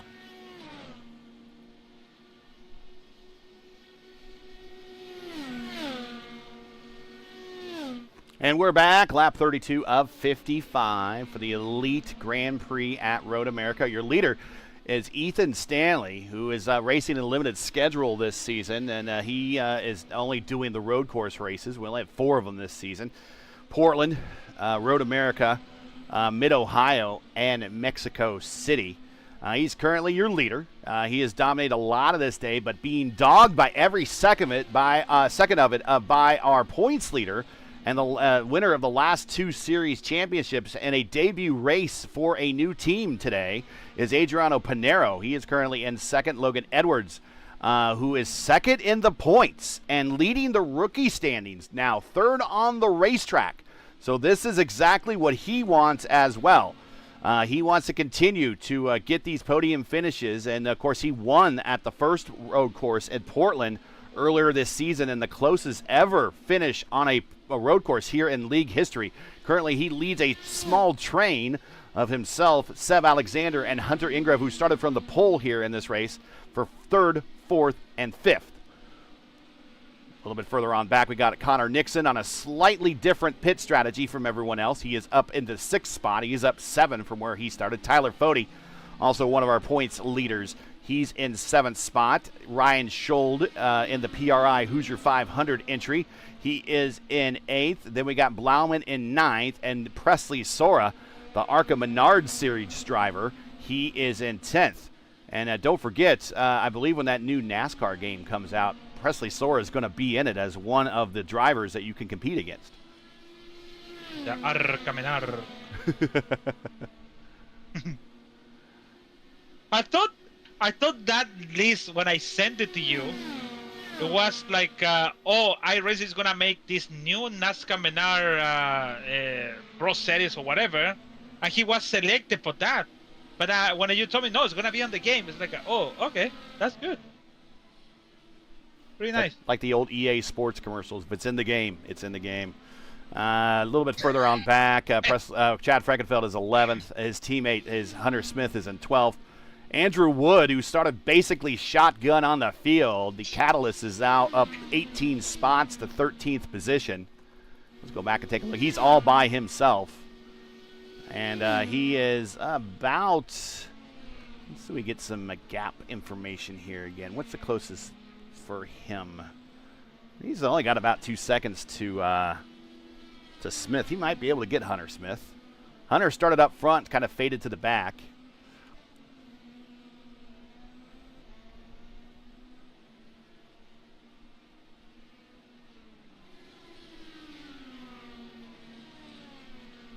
It'll be me and, well, actually, when we're talking about the PRI Hoosier 500, it's going to be me and Lewis when we do regular ERN coverage. We'll be in the booth for opening day, Fast Friday, and the last day of practice right here on the Elite Racing Network. Over on P1, we'll be doing all the other days except those. And then we will be then over on the PRI channel, and this will be all announced soon, I think. It will be Andrew Wood and I over on the PRI channel for qualifications for the big 500-mile race, the PRI Hoosier 500.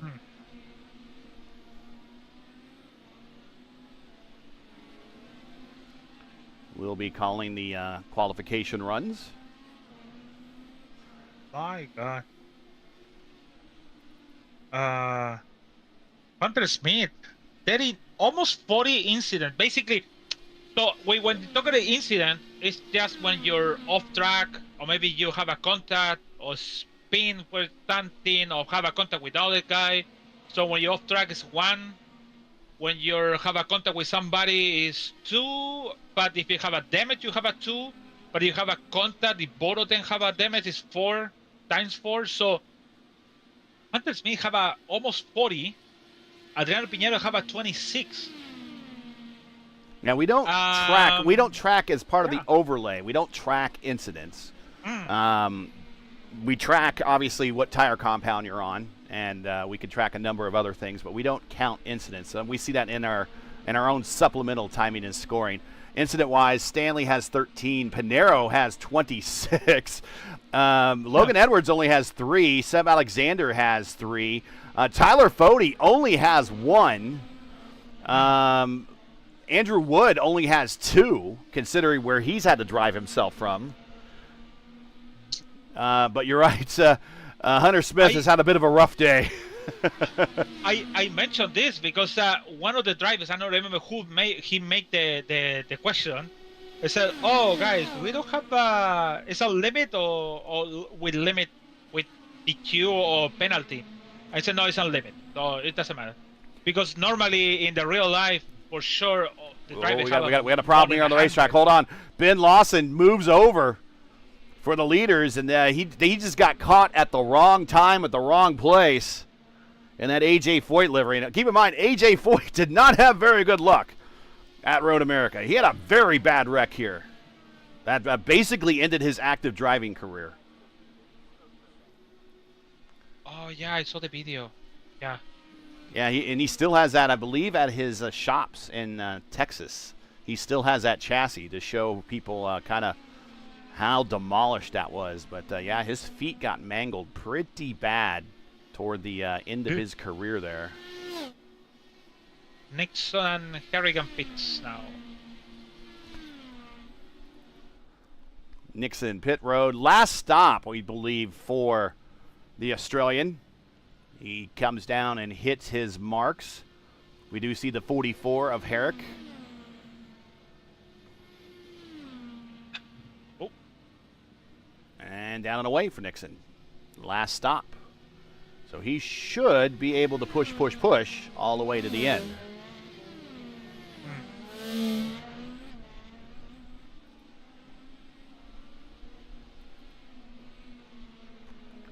Back to the lead. Actually, we'll check out Presley Sora. Presley Sora running down Chad Frankenfeld. This is for 9th. And he's there. He is right in the draft. Chad tried to defend a little bit, but he's going to make Presley go along the outside the long way. Oh. Uphill, blind left-hander. Wow, very narrow through there. Not a lot of runoff. Chad defends.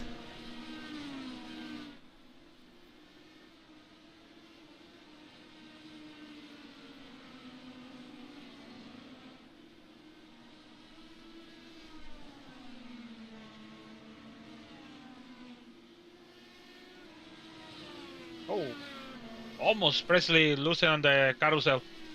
But here's Wood. Wood has caught Hunter Smith. I told you that it looks like he might be able to do that, and he did. This is going to be a battle here for 11th. So Wood, if things work out for Wood, he might knock on. He's knocking on the door of the top 10. A lot of runoff there. That is Chad running off. Chad. Oh, he loses it. Oh, but he break. Oh. Let's check it out. Let's check out it again. Check it out again here, as he does have the meatball flag, and that means he has damage on his race car, and he must come to pit road and get that addressed. But under braking, and it might be a brake bias issue. No, it actually looks good. Did he just go wide? No, the back end just came on around under acceleration out of the corner. He tried to catch it, but it just bounces it off those inside tire barrier. And when he tries to rejoin, it just got really tight in through there. So Frankenfeld hitting his stall right now on pit road. But Andrew Wood is now got a shot at the top 10. He was knocking on the door of the top 10. Now he's there.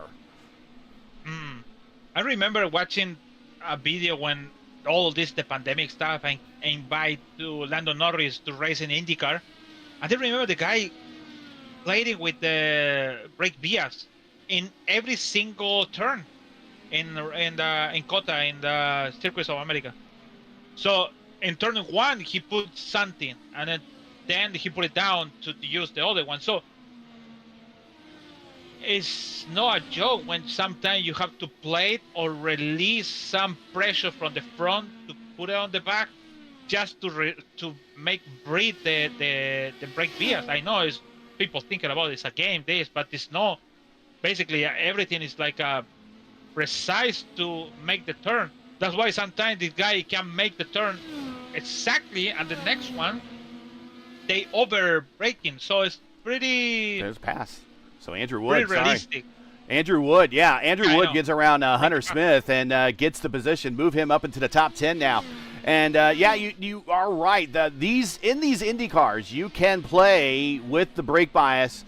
And now we're going to get a battle for the lead again, because Pinero is right back to the back end of Stanley here. Lap 38 of 55. But you can every single turn change the brake bias. Every single turn you can change the engine mapping.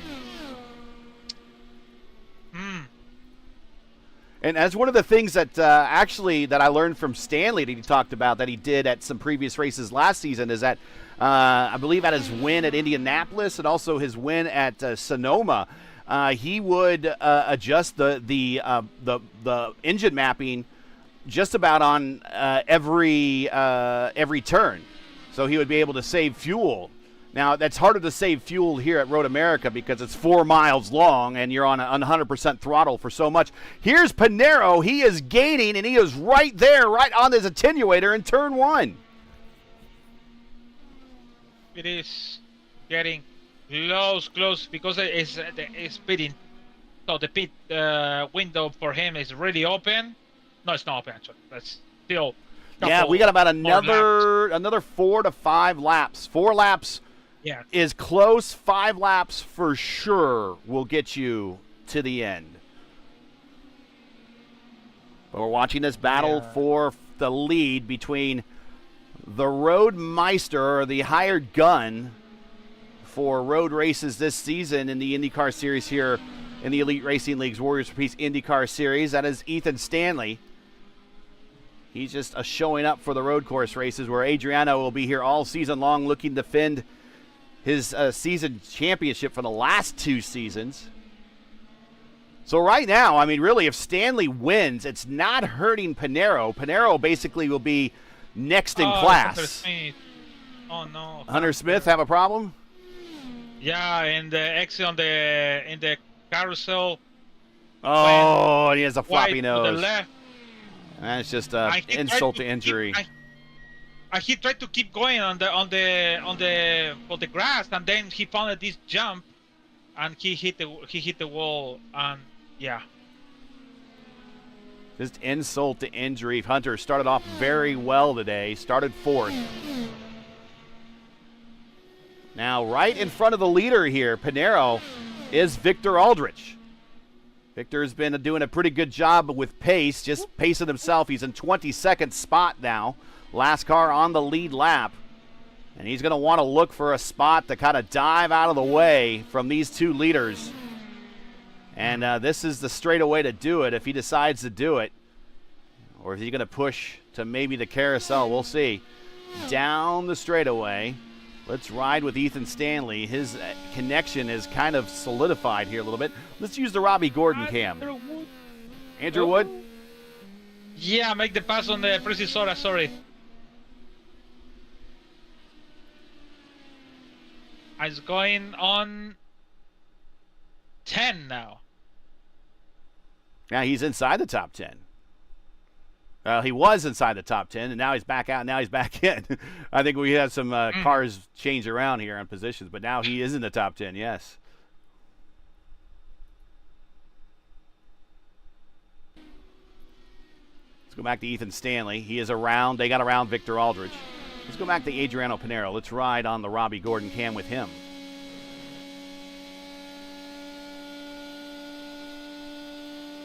I think Adriano's faster than Stanley right now. I think he's just biding his time.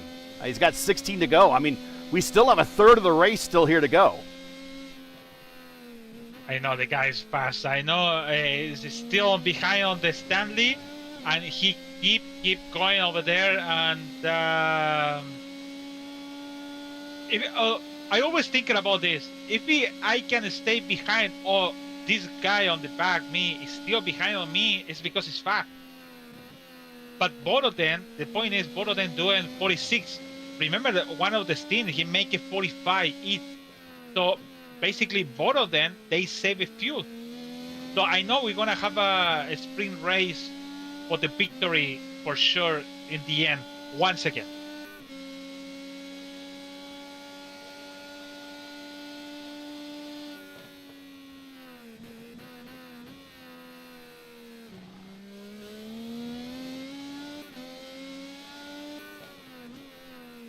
And we're just riding with Pinheiro here.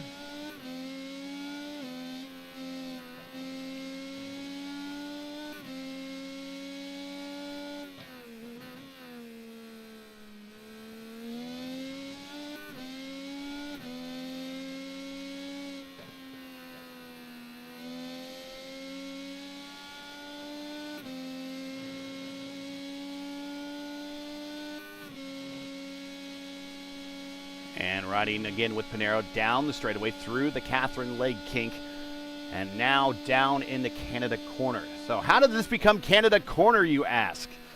Well, there's a bit of a myth how that. I didn't know until I hear that. Yeah. So a bit of an urban legend going on in there. So the first urban legend is it is the corner farthest pointed north of the racetrack. So it's actually pointed at Canada. Now keep in mind, we're still in Wisconsin. We're a distance away from Canada. So this is just the closest corner to Canada. Plausible, but I don't think that's actually how it got its name. Is Stanley goes purple, which is interesting because he really didn't make much time on Pinheiro. Pinheiro is just in his draft as we continue to watch from the angle on Pinheiro's car. The other urban legend is that during one of the very first races here at Road America, when they were cleaning up the trash after the race, the track marshals and the track volunteers cleaning up the racetrack found a lot of Canadian beer cans in that corner of the racetrack. So they thought and assumed that that's where the Canadians were sitting, and therefore possibly named Canada Corner that way. So whatever you want to believe, that is up to you. I do think it's probably the beer cans, personally. Maybe a lot of Molson. A lot more, how are you going to bring all that stuff from there to here? Actually, to here to there, actually. That's a better definition. The Canadians are a very dedicated group. I mean, ask Craig Forsyth. Yeah. I know. And we have a new car in third spot. It is Seb Alexander right now. Now, keep in mind, some of these drivers still need to stop Logan Edwards, who was in third, has stopped. So these guys are going to pass, he is going to pass them when they come to pit road. But it's a matter of time. So right now, leader is coming in, and this is both the leaders are coming in very timely, right on their 13th, coming to their 14th lap. Final stop. Yep. And also right in front of this is Clindy, one of the teammates to Pinero.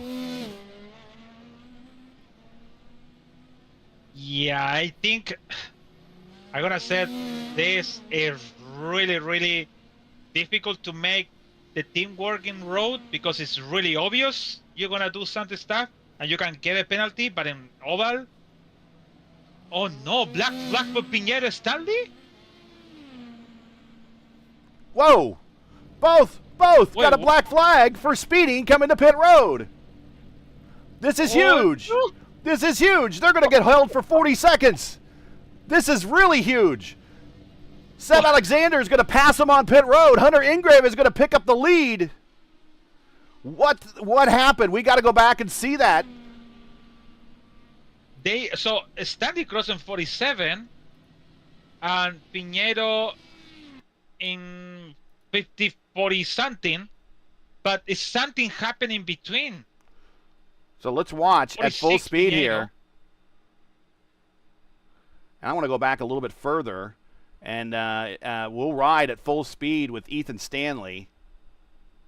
Wait, what? How? Really? Actually, I went a little bit too far, but we're going to try to speed back up here because we're running out of time. And we'll watch from Ethan Stanley's point of view when he comes to pit road. Watch him as he comes to pit road. Watch as he comes to.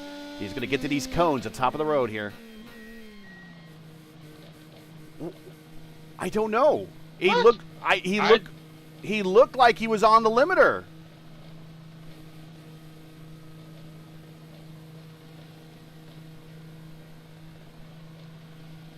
He cannot be on the exit because it was happening in. Yeah, when they were coming to their box.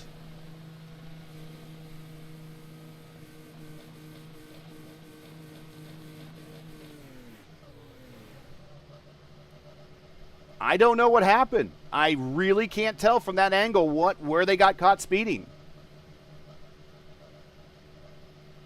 What is the cone? The cone. So they coming in at 48, they break in 46, and they cross in 45. And Pinero 48, and he break before in 45. So don't know how.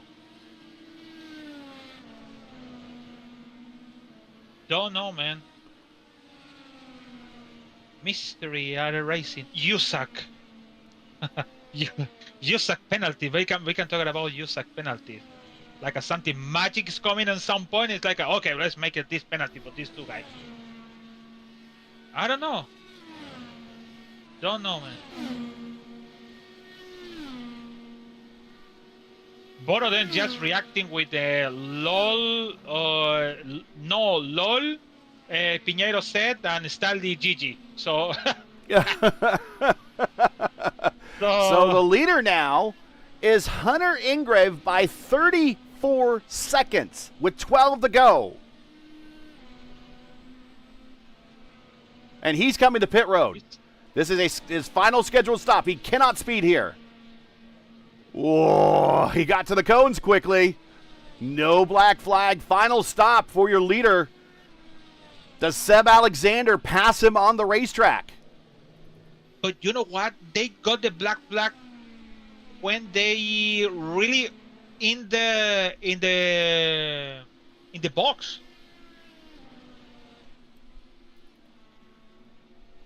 I don't know. Well, iRacing saw something. It is okay.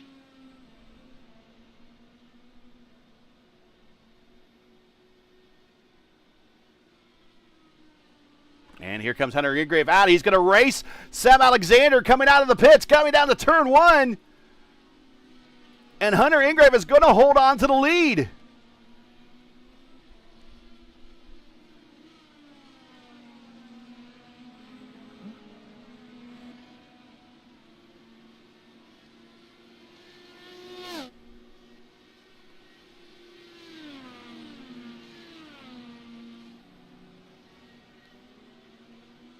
Unfortunately, race control cannot do nothing because it's a iRacing penalty.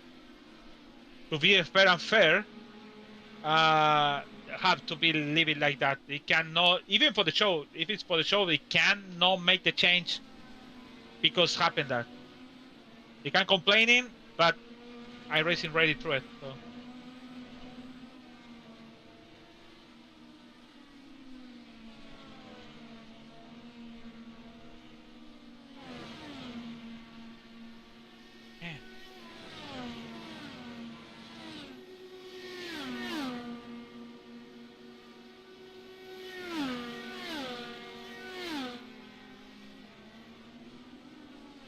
We're just I'm trying to check some of the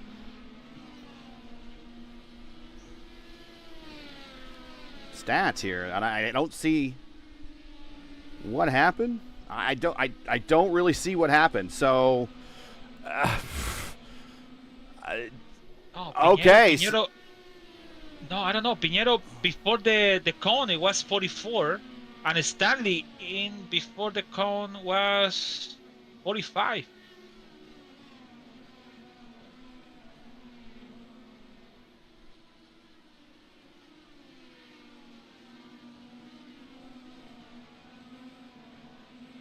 What? No.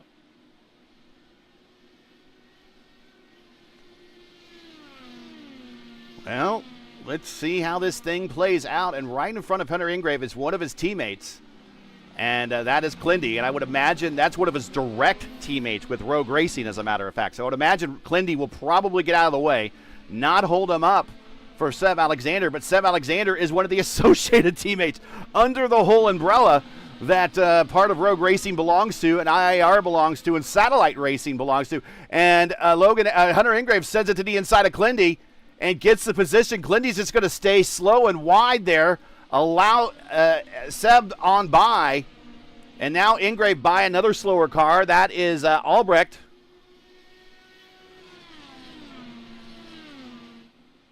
Remember, Albrecht was among the Fast Six in the Indy 500. He's looking to improve his road racing craft.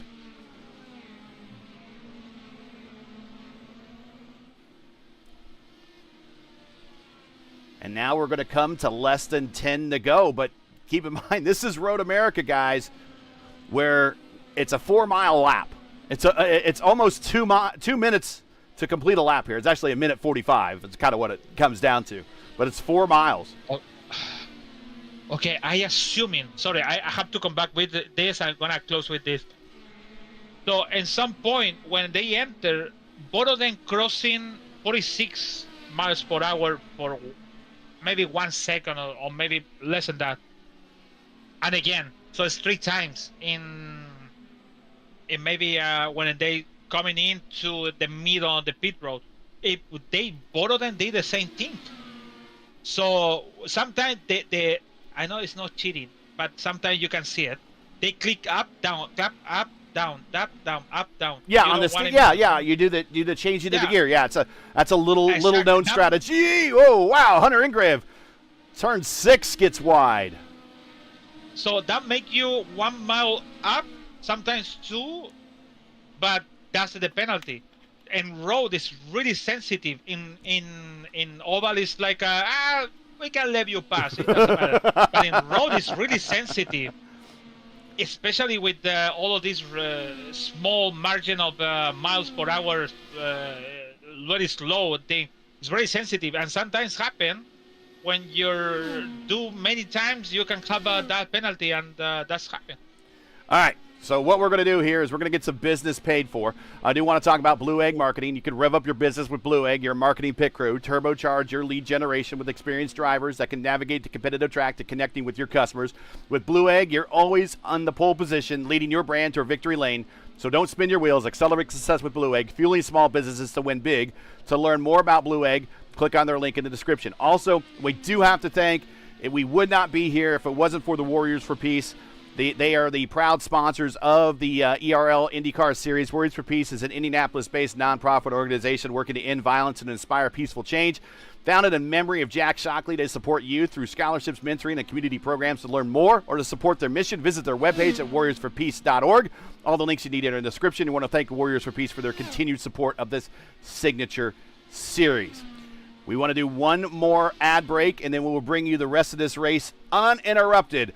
Hunter Ingrave is your leader with 8 laps to go. We'll be right back. Racing isn't easy, but experiencing it is. iRacing puts you in the driver's seat with the industry's leading sim racing game. Drive on laser scan replicas of the greatest racing circuits from around the world. Go head-to-head against other drivers chosen by skill-based matchmaking to ensure competitive racing at every level. Compete across all your favorite series. In officially licensed cars, engineered to deliver the most accurate driving experience possible.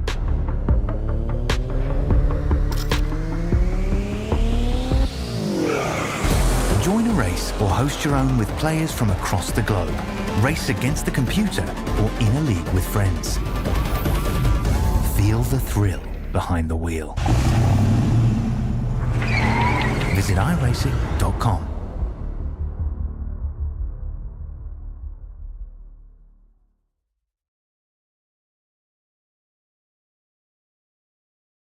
Champions, forged by the pressure of the countdown, will rise. It's where ambition meets asphalt, where some dreams are made and others go up in smoke. With only 4 races to go, the gateway to the West could be the way to win it all. This weekend, the Napa Auto Parts NHRA Midwest Nationals roar at World Wide Technology Raceway. Get tickets today at WWTRaceway.com and be a part of the NHRA countdown to the championship this weekend.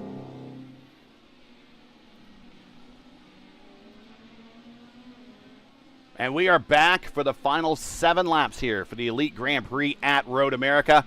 Your leader is your pole sitter, Hunter Ingrave. Right behind him is Seb Alexander, who started 7th on the grid, and he is now trying to get around. That is Toole as a back marker. Toole is the last car on the lead lap. Edson Toole now 20th spot after having a better part of an earlier race. It's had a little bit difficulty in the second half, but hey, you know, that is a season of learning. Only 2, we're in our second of 4 road course races this year. So a lot of room left to learn. Next road course race for us in about 2 weeks, actually, at Mid-Ohio Sports Car Course, which is a much different road course than this. It is a natural road course, but it's a lot shorter and it's a lot narrower, and the passing zones for Mid-Ohio are a lot fewer than here. But Hunter Ingrave now your leader as we watch Seb Alexander try to run him down. Seb has reduced it now to less than 2 seconds as you see Seb really sliding through the corners, trying to reel in his associative teammate with Rogue Racing under the same cooperative banner. Ingrave now 6 to go. But keep in mind, 6 laps here is still almost 25 miles.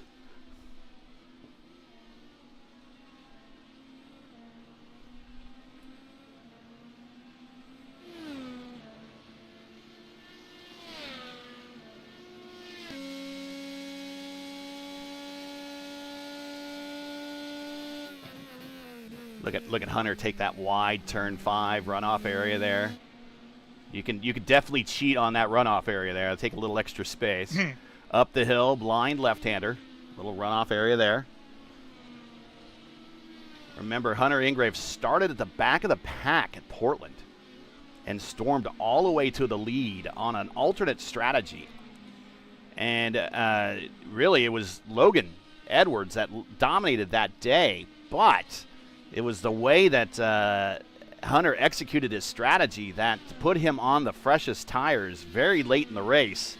And he ran down Hunter and just got clipped at the line. Just got clipped at a line. And a finish very reminiscent to 86 and 97 at Portland in real IndyCar racing. We had that here in the Elite Racing League. And we could be looking at our third first-time winner this season. Logan Edwards got his first career win. Clindy, a teammate of Hunter, got his first career win in the last race at Texas in race number 2. Oh, don't drop your wheel there. 5 to go. Seb is now cut at the 1.7. Here's your overall intervals to the leader. Edwards is not that far behind Logan. Logan Edwards not that far behind Seb. We jump on with him.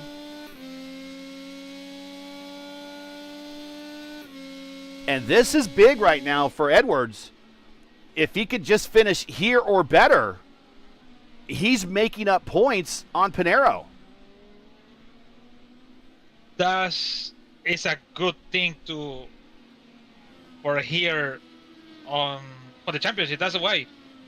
So I'm still thinking about it. Why they have the penalty? To be honest.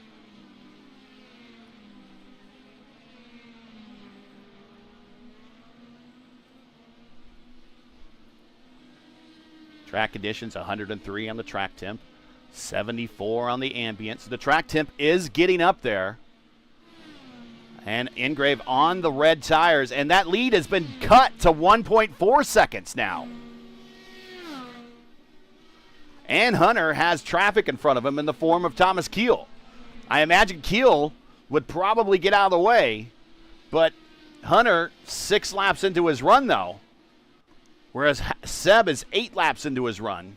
So Hunter is on the red tires. He's gone long in all of his stints to make this last stint as short as possible and to go to these red tires. Hunter on push to pass. The push to pass situation for Hunter is 66 seconds. Seb is almost out. He is almost Winchester on push to pass. He has 14 seconds. Logan Edwards, 79 seconds. Pinheiro at 31. Pinheiro has moved up the 4th spot. So that's good news for Pinheiro, though. He's recovered as Keel drops to the inside. Hunter gets on by. 4 to go.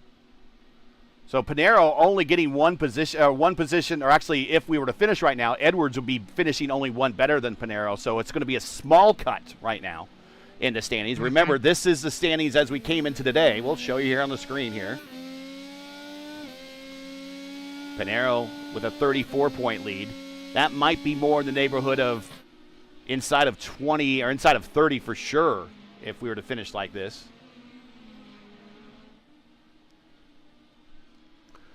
Through the carousel. Seb Alexander, 1 second now. It is close. Both these drivers looking at first career wins here in the Elite Racing League. Hunter, Hunter goes wide into the kitty litter. Come on, Hunter, just keep it in your brain, man. You're right there. You're in command. Coming to 3 to go. But Seb's got experience here at this level. He's been, so tough to race in the fixed and open series, or the oval and the former fixed series, the oval series, as he's now within 5/10 coming into turn 1. And there's nobody in front of these two. Presley Sora is the next car in front of these guys, and he is 9 seconds down the road. They can help Logan Edwards getting close for the battle. But Seb has a win in Major League Racing and the Velocity Online Racing Series when he won at the Laguna Seca in that series. But Hunter, no big career wins, but he's severely knocking on the door, but though he is there right now. There is out the back of his car.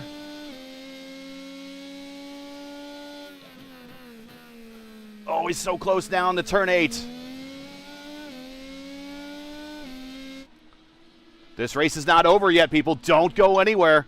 If you're just joining us, you're in the late stages here of the Elite Racing League's race at Road America, the National Park of Speed, for the 4th running of the Elite Grand Prix at Road America. And I think Seb is going to have a shot at him coming into Canada corner. No, he doesn't.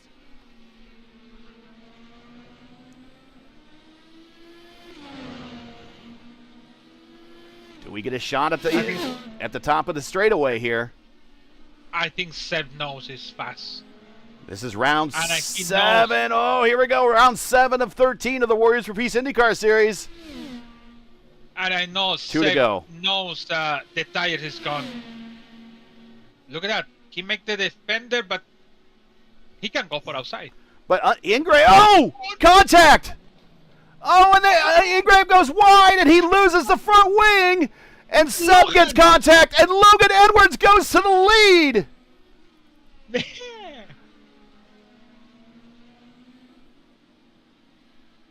Logan Edwards is going to go to the lead.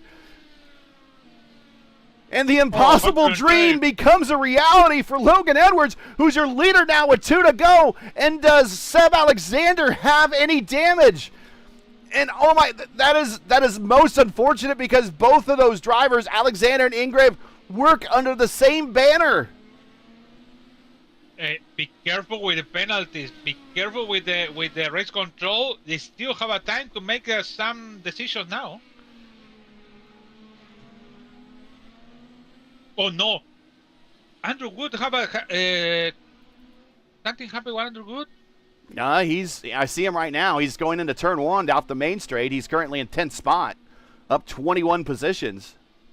Oh, it's showing me like have a crash or something like that. Oof.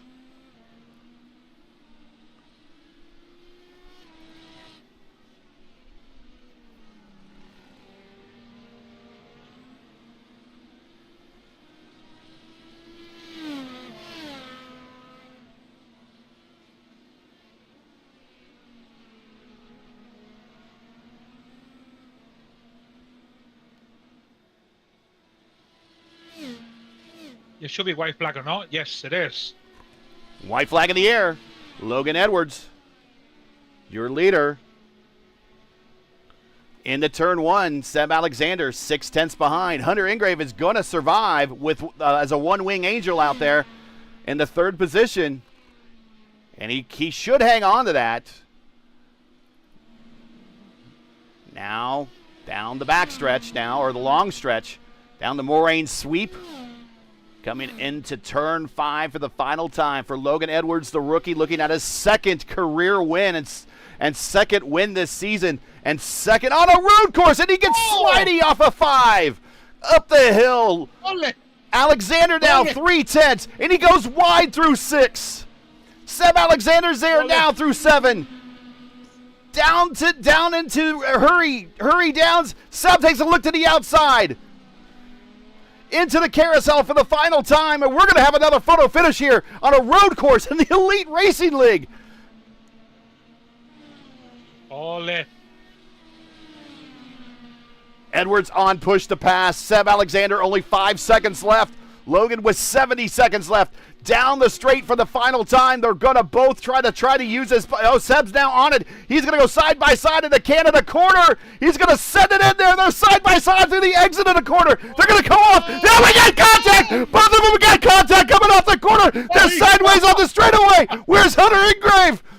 He is not even to the corner yet. They're trying to recover out of this thing. Logan Edwards recovers. He puts the car. He gets it restarted. He's going to recover and come through 14 with contact at Canada corner. Hunter Ingrave actually gets around Seb Alexander. He is out. Hunter Ingrave is going to come to second place. Logan Edwards is going to get a win. What is this? Piñera is going to finish third. Logan Edwards, so sorry, Steph, so sorry.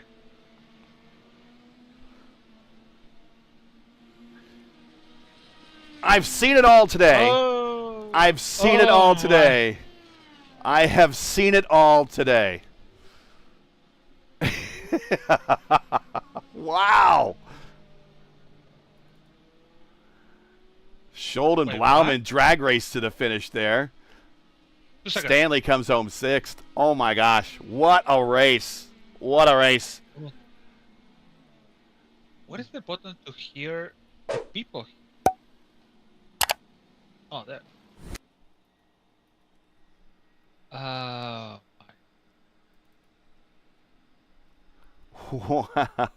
As I recover here. Another one of those finishes this season. We've seen to have quite a bit of those. If you're missing out and you're watching the rest of the other leagues that the Elite Racing League has, and you're not watching the IndyCars, I feel really, really sorry for you, because the best racing is happening right here. We don't have yet. Oh no. Oh, wait, though, it's all unofficial. Okay. And I think, because it's still checking, Hunter and Gray could be win the race, but we don't know yet. Uh-oh. Okay. Well, we're going to have to read. We're going to have to read the final standings here, but I will amend them.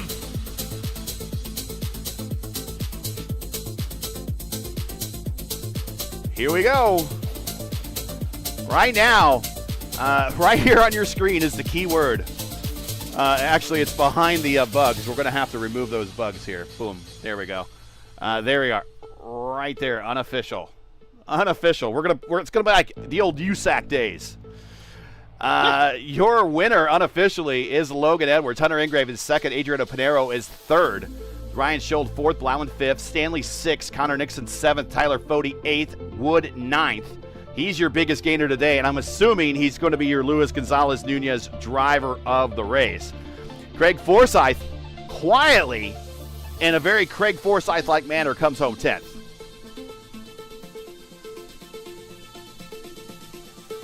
Richie Hearn, 11th. Jordan Owens, 12th. Dan Marrera showing in 14th. So this is kind of where the we're getting unofficial. The numbers are jumping now on the overlay. So oh, sorry, I have to interrupt you. Sorry. The final result is going to be Hunter and Gray winner, Adriano Pinheiro second, and Brian Schul third. That's going to be by rule and race control ready just confirm it now. All right, we'll just run through the remainder of the order here. Yes, sir. Owens, Marrera, Heil, Hobson, Sora, Alexander, Keel, Toole, and Albrecht. Clendy, Lawson, Smith, Aldrich, Camargo, Herrick, Frankenfield, Hossack, Hibbs, and Weeks. And here's your last page, Reblis and Frazier. And keep in mind, unofficial, we now have your new podium is now Ingrave, Pinero, Schold, right? Lewis? Yes, sir. Yes, sir. It's Ingrave, Pinero, Schold. Okay. All right. Yes. Wow. I know. I'm not even going to show the graphic for the final results anymore. Just oh my God! Matter. Remember me. Oh my God! Remember the race when I was the lead commented in the track series and the guy win it got disqualified. That's the worst one. I said, okay, we are the winner here. No, he got disqualified. Sorry. Oh, awkward. Oh my goodness. Okay, so Ryan Schold, we're going to be talking with him next. Keep in mind, give us some patience here. We just got to queue up the replays. Everything has been very fluid on us.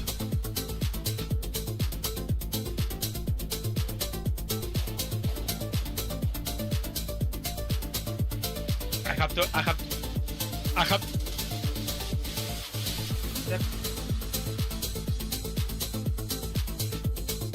So, Seth Alexander finished B13. That's the one they told. Logan 17. That's the one I hear now. All right. I'm just, oh my goodness. All right, so again, these stats, I normally put these stats on but it just means nothing. So I guess what I'm going to do is take that off and just put on Ryan Schold there. He's going to finish third. And we will bring him up in here, and we'll wrap up the music here. Wow, what a race. Race control, much like what happened at the end of the Indy 500 for real. The first person that, the guy that crossed the finish line second for the Indy 500 did not later get credit for that. So here we go. We will get into the interview room and bring up Ryan Schold. And here is Ryan Schold. Surprise, Ryan. Podium finish for finishing fourth on the racetrack. A very quiet race for you, but we talked about your strategy a little bit earlier today. I said, hey, what do you got planned? You just said this, and this, and it looks like you stuck to it, but it was really a drive to survive. You kind of just kept it between the lines and kept it high in the order, and it pays off at the end with a little bit of officiating to get on the bottom step. Yeah, overall it was a great day. Just kind of stuck to the plan, raced the track, had a good battle with Fody there in the middle of the race, and some chaoticness at the end, found a podium, so we'll take that. Talk about the race in general. A lot of opportunities on this racetrack to run off and get an X, and in the grand scheme of thing, after only 55 laps, you only had 18 X's. I mean, that's one of the least amount of all the drivers out there.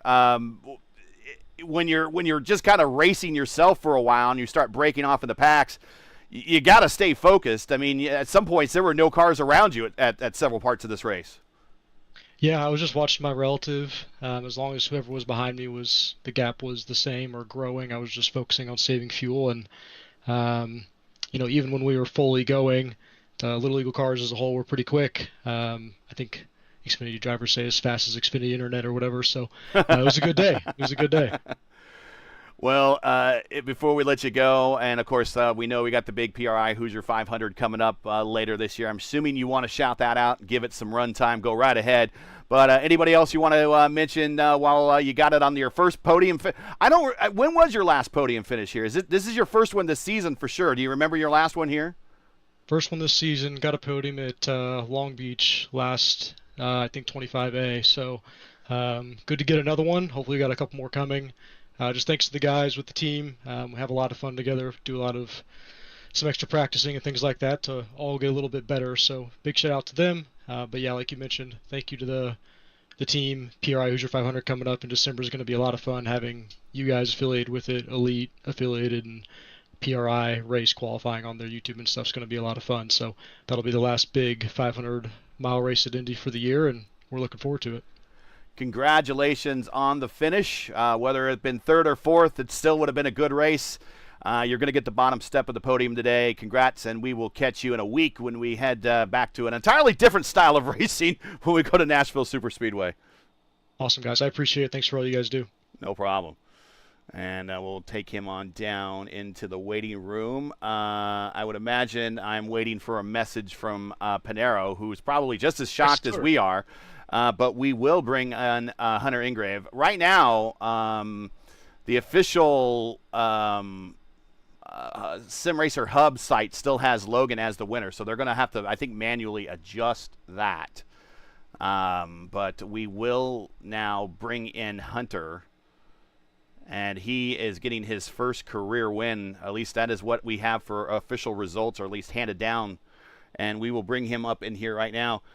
Hunter, the ups and the downs of everything that you felt in the last 4 laps of that race, holding the lead, having it run down by Seb, making contact in turn 1 with Seb, losing a front wing, thinking your shot for the win is gone, and then everything happens on that last lap, and you come back around and just finish that lap. You could have stopped and got a new wing. Most people probably wanted it anyways, but you kept going, and next thing you know is stand by. You are now the winner. Congratulations, Hunter Ingrave. You are now, I believe, the 33rd different winner in league history. So now the Elite Racing League can actually fill out a full field of the Indy 500 with winners from start to finish in the field. But you're now the 33rd different winner, first career win, biggest win, I think, for you and your sim racing career. Congratulations, my friend.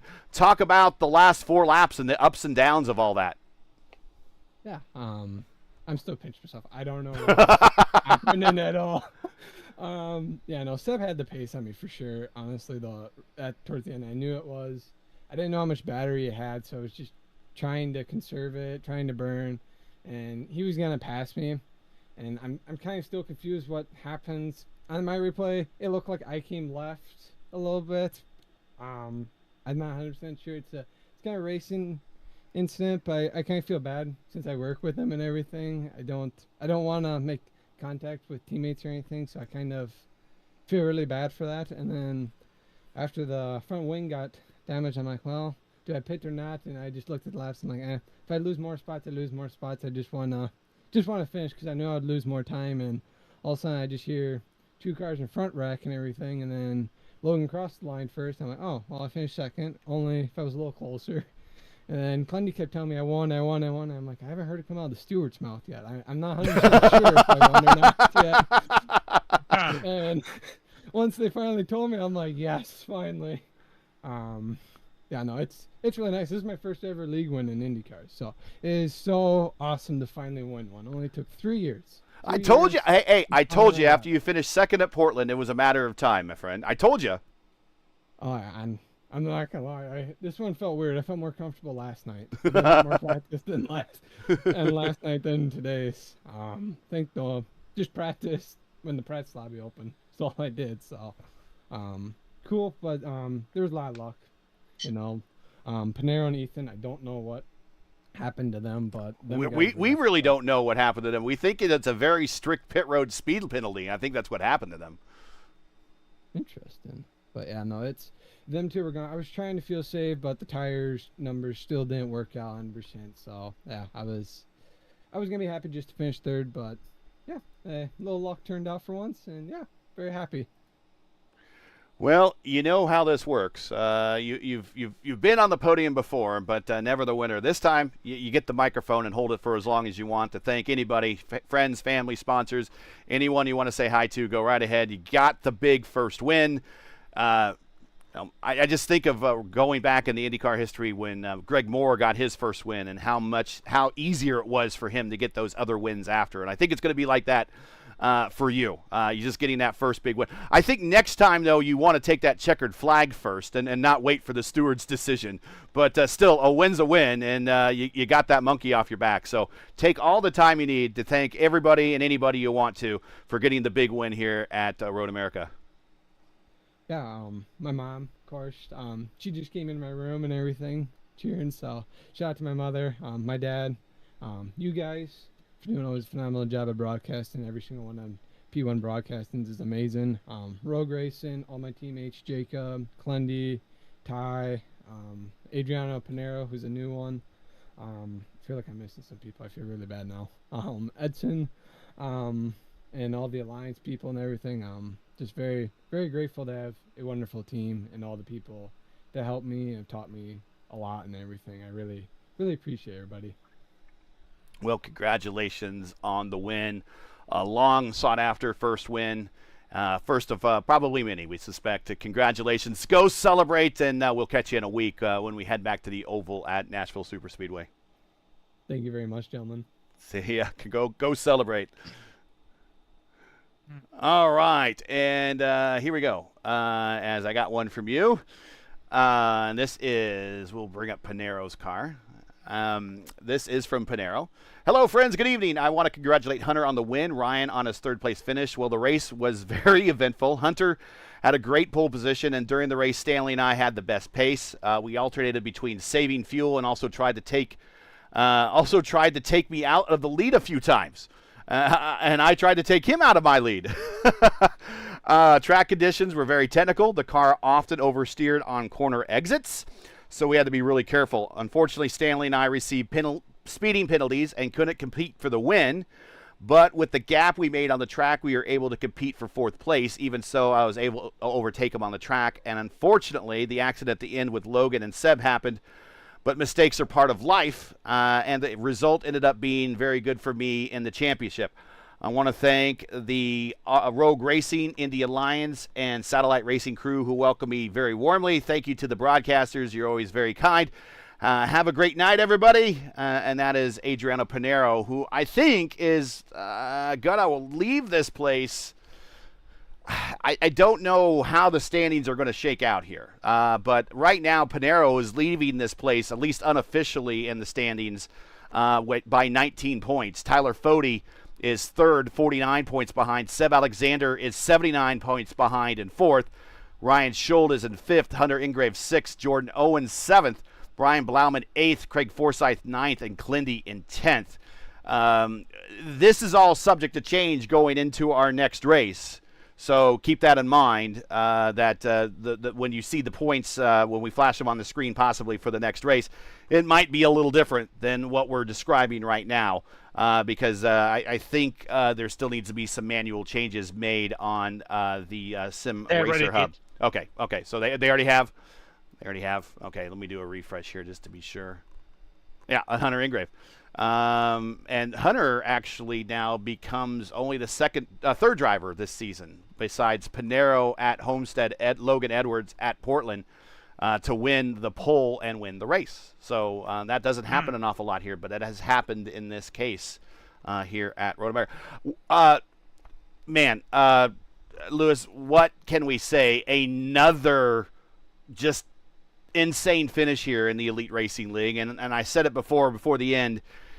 I know that there's other series here in this league, and I know there's people that have favorites and they like to watch those other series. But man, if you are not watching these races here in the Elite Racing League, in the IndyCar and the Warriors for Peace IndyCar series, you really are missing out, because not only have the ovals been good this season, but the road courses have been exceptional this season, and another exceptional road course race with a lot of drama and excitement right to the bitter end.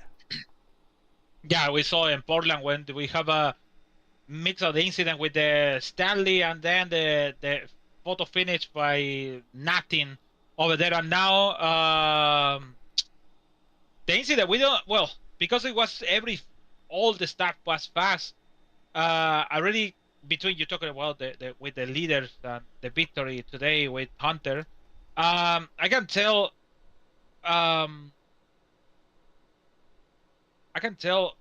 Hunter in the definition, it wasn't his fault, because I think so he over brake to the turn one, and Seb Alexander thought, oh, I can turn now, and he turned to the car. That's what is happening, everything.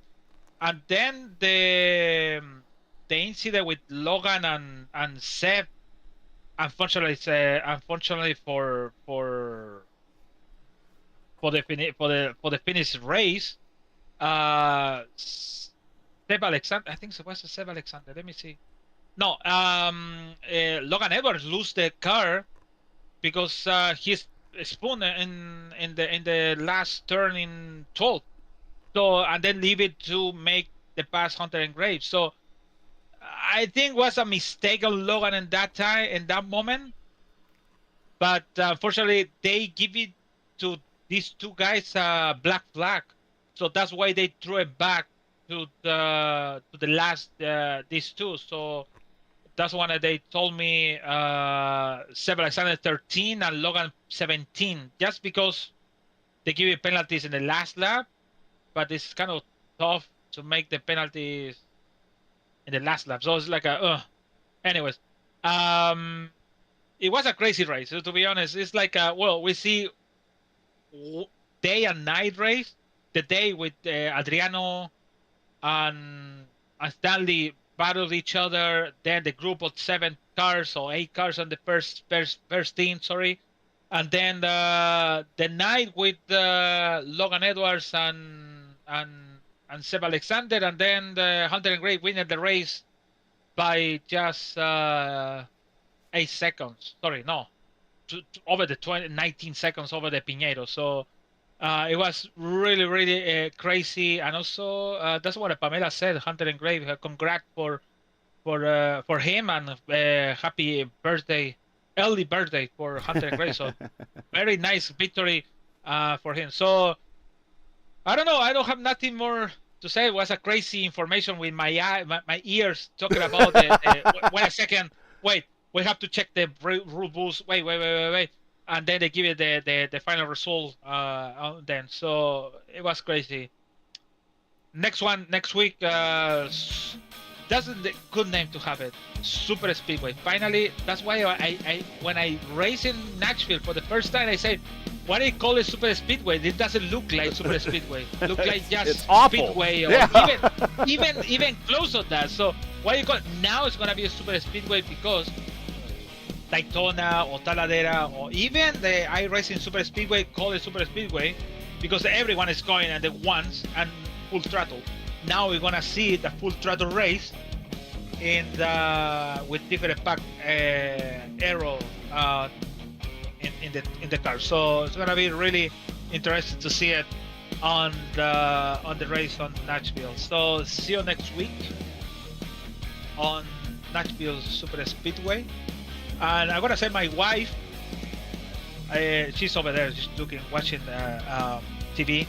Happy birthday for her. Oh yes. So yes, so she's really over here. We already got the cake in between when we have a break commercial. So, but yeah, it's pretty nice. So see you next week on your end. Yeah, we gotta tell Chad that he can't schedule any more races on our spouse's birthdays. That gets us in trouble. No, it wasn't my fault. They told me check the schedule, double check the schedule because we wanna see this problem. I didn't check pretty well, and was my mistake. Well, there you see the schedule for the remainder of the season. Next up is Nashville, then Mid-Ohio. In between Mid-Ohio and Indianapolis, we will be on the air for qualifications for the 2025B Indy 500. Then we go to Mexico City for our final road course race of the year. First visit ever there. Then Michigan for the always very hard US 500, sponsored by P1 Broadcasting. And then we're going to wrap up, as always, at Gateway on November 13th. That is the schedule. Let's get on out of here. Wow, what a race. What a race, everybody. And I sure hope you give thumbs up. That definitely deserves a lot of props for just the way that that race finished. So your podium here once again for the 4th running of the Elite Grand Prix at Road America. From Road America, Logan Edwards. Well, we thought he got the win, but it goes to Hunter Ingrave. Hunter Ingrave now with a 2nd and a 1st in 2 road course races this season. Adriano Pinheiro comes home 2nd after seemingly we thought he was done and baked. We thought he was cooked with that speeding penalty. He comes home 2nd. And Ryan Schold with a surprise podium finish because of officiating. But hey, man, he had to bring the car home in a very challenging 55-lap race here at the National Park of Speed, and he comes home and gets awarded 3rd. Join us again next week for Round 8 of the 2025B Championship as the series returns to the Ovals with a stop at Nashville Superspeedway for the F5 Challenge 300. Coverage begins around 7:45 p.m. Eastern Time, again at 7:45 p.m. Eastern. And you can find everything here on YouTube at youtube.com. Just keyword search Elite Racing Network. Now, as you know, the YouTube algorithm game is not an easy one, so please help support ERN with the weekly grind. Leave a comment below. Let us know your thought on tonight's race. If you enjoyed tonight's coverage, support us by smashing like in the video. If you're new, click subscribe. And while you're at it, hit the bell for weekly reminders to don't miss out on more of ERN's other iRacing programming, including the Juicy Spider Studios Elite Truck Series Sundays at 8:30 p.m. Eastern Time, and the Mark J. Rebels Grand National Series Mondays at 7:30 p.m. Eastern Time. Ring that bell. You don't want to miss it. The Elite Racing League's IndyCar Series naming rights are paid for by the Warriors for Peace. The Warriors for Peace is an Indianapolis-based non-profit organization working to end violence and inspire peaceful change. Founded in memory of Jack Shockley, they support youth through scholarships, mentoring, and community programs. To learn more or to support their mission, visit their webpage at warriors4peace.org or follow one of their socials today. All the links you need are in the description. We want to thank Warriors for Peace for their continued support of this signature series.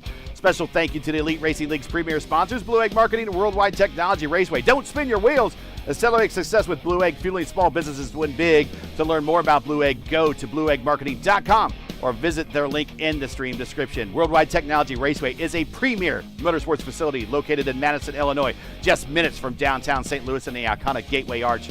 To learn more about World Wide Technology Raceway or to visit or to buy one of their tickets for one of their premier events, including the NHRA coming up here very soon, check out www.raceway.com or click on their link in the description. For business inquiries to learn more about the Elite Racing League and what we do, visit EliteRacingLeague.com. Subscribe on YouTube. Like us on Facebook. Follow us on X and Instagram. As always, all the links you need are in the description. So for Luis Gonzalez Nunez, everyone here at the Elite Racing Network, I'm Gary Gatto saying all good night. And thanks for watching, and all our men and women serving in the military and as first responders. Godspeed, God bless, and come home safe. Catch us again next week at Nashville for the next race up. The Elite Racing League's Warriors for Peace IndyCar Series. Good night.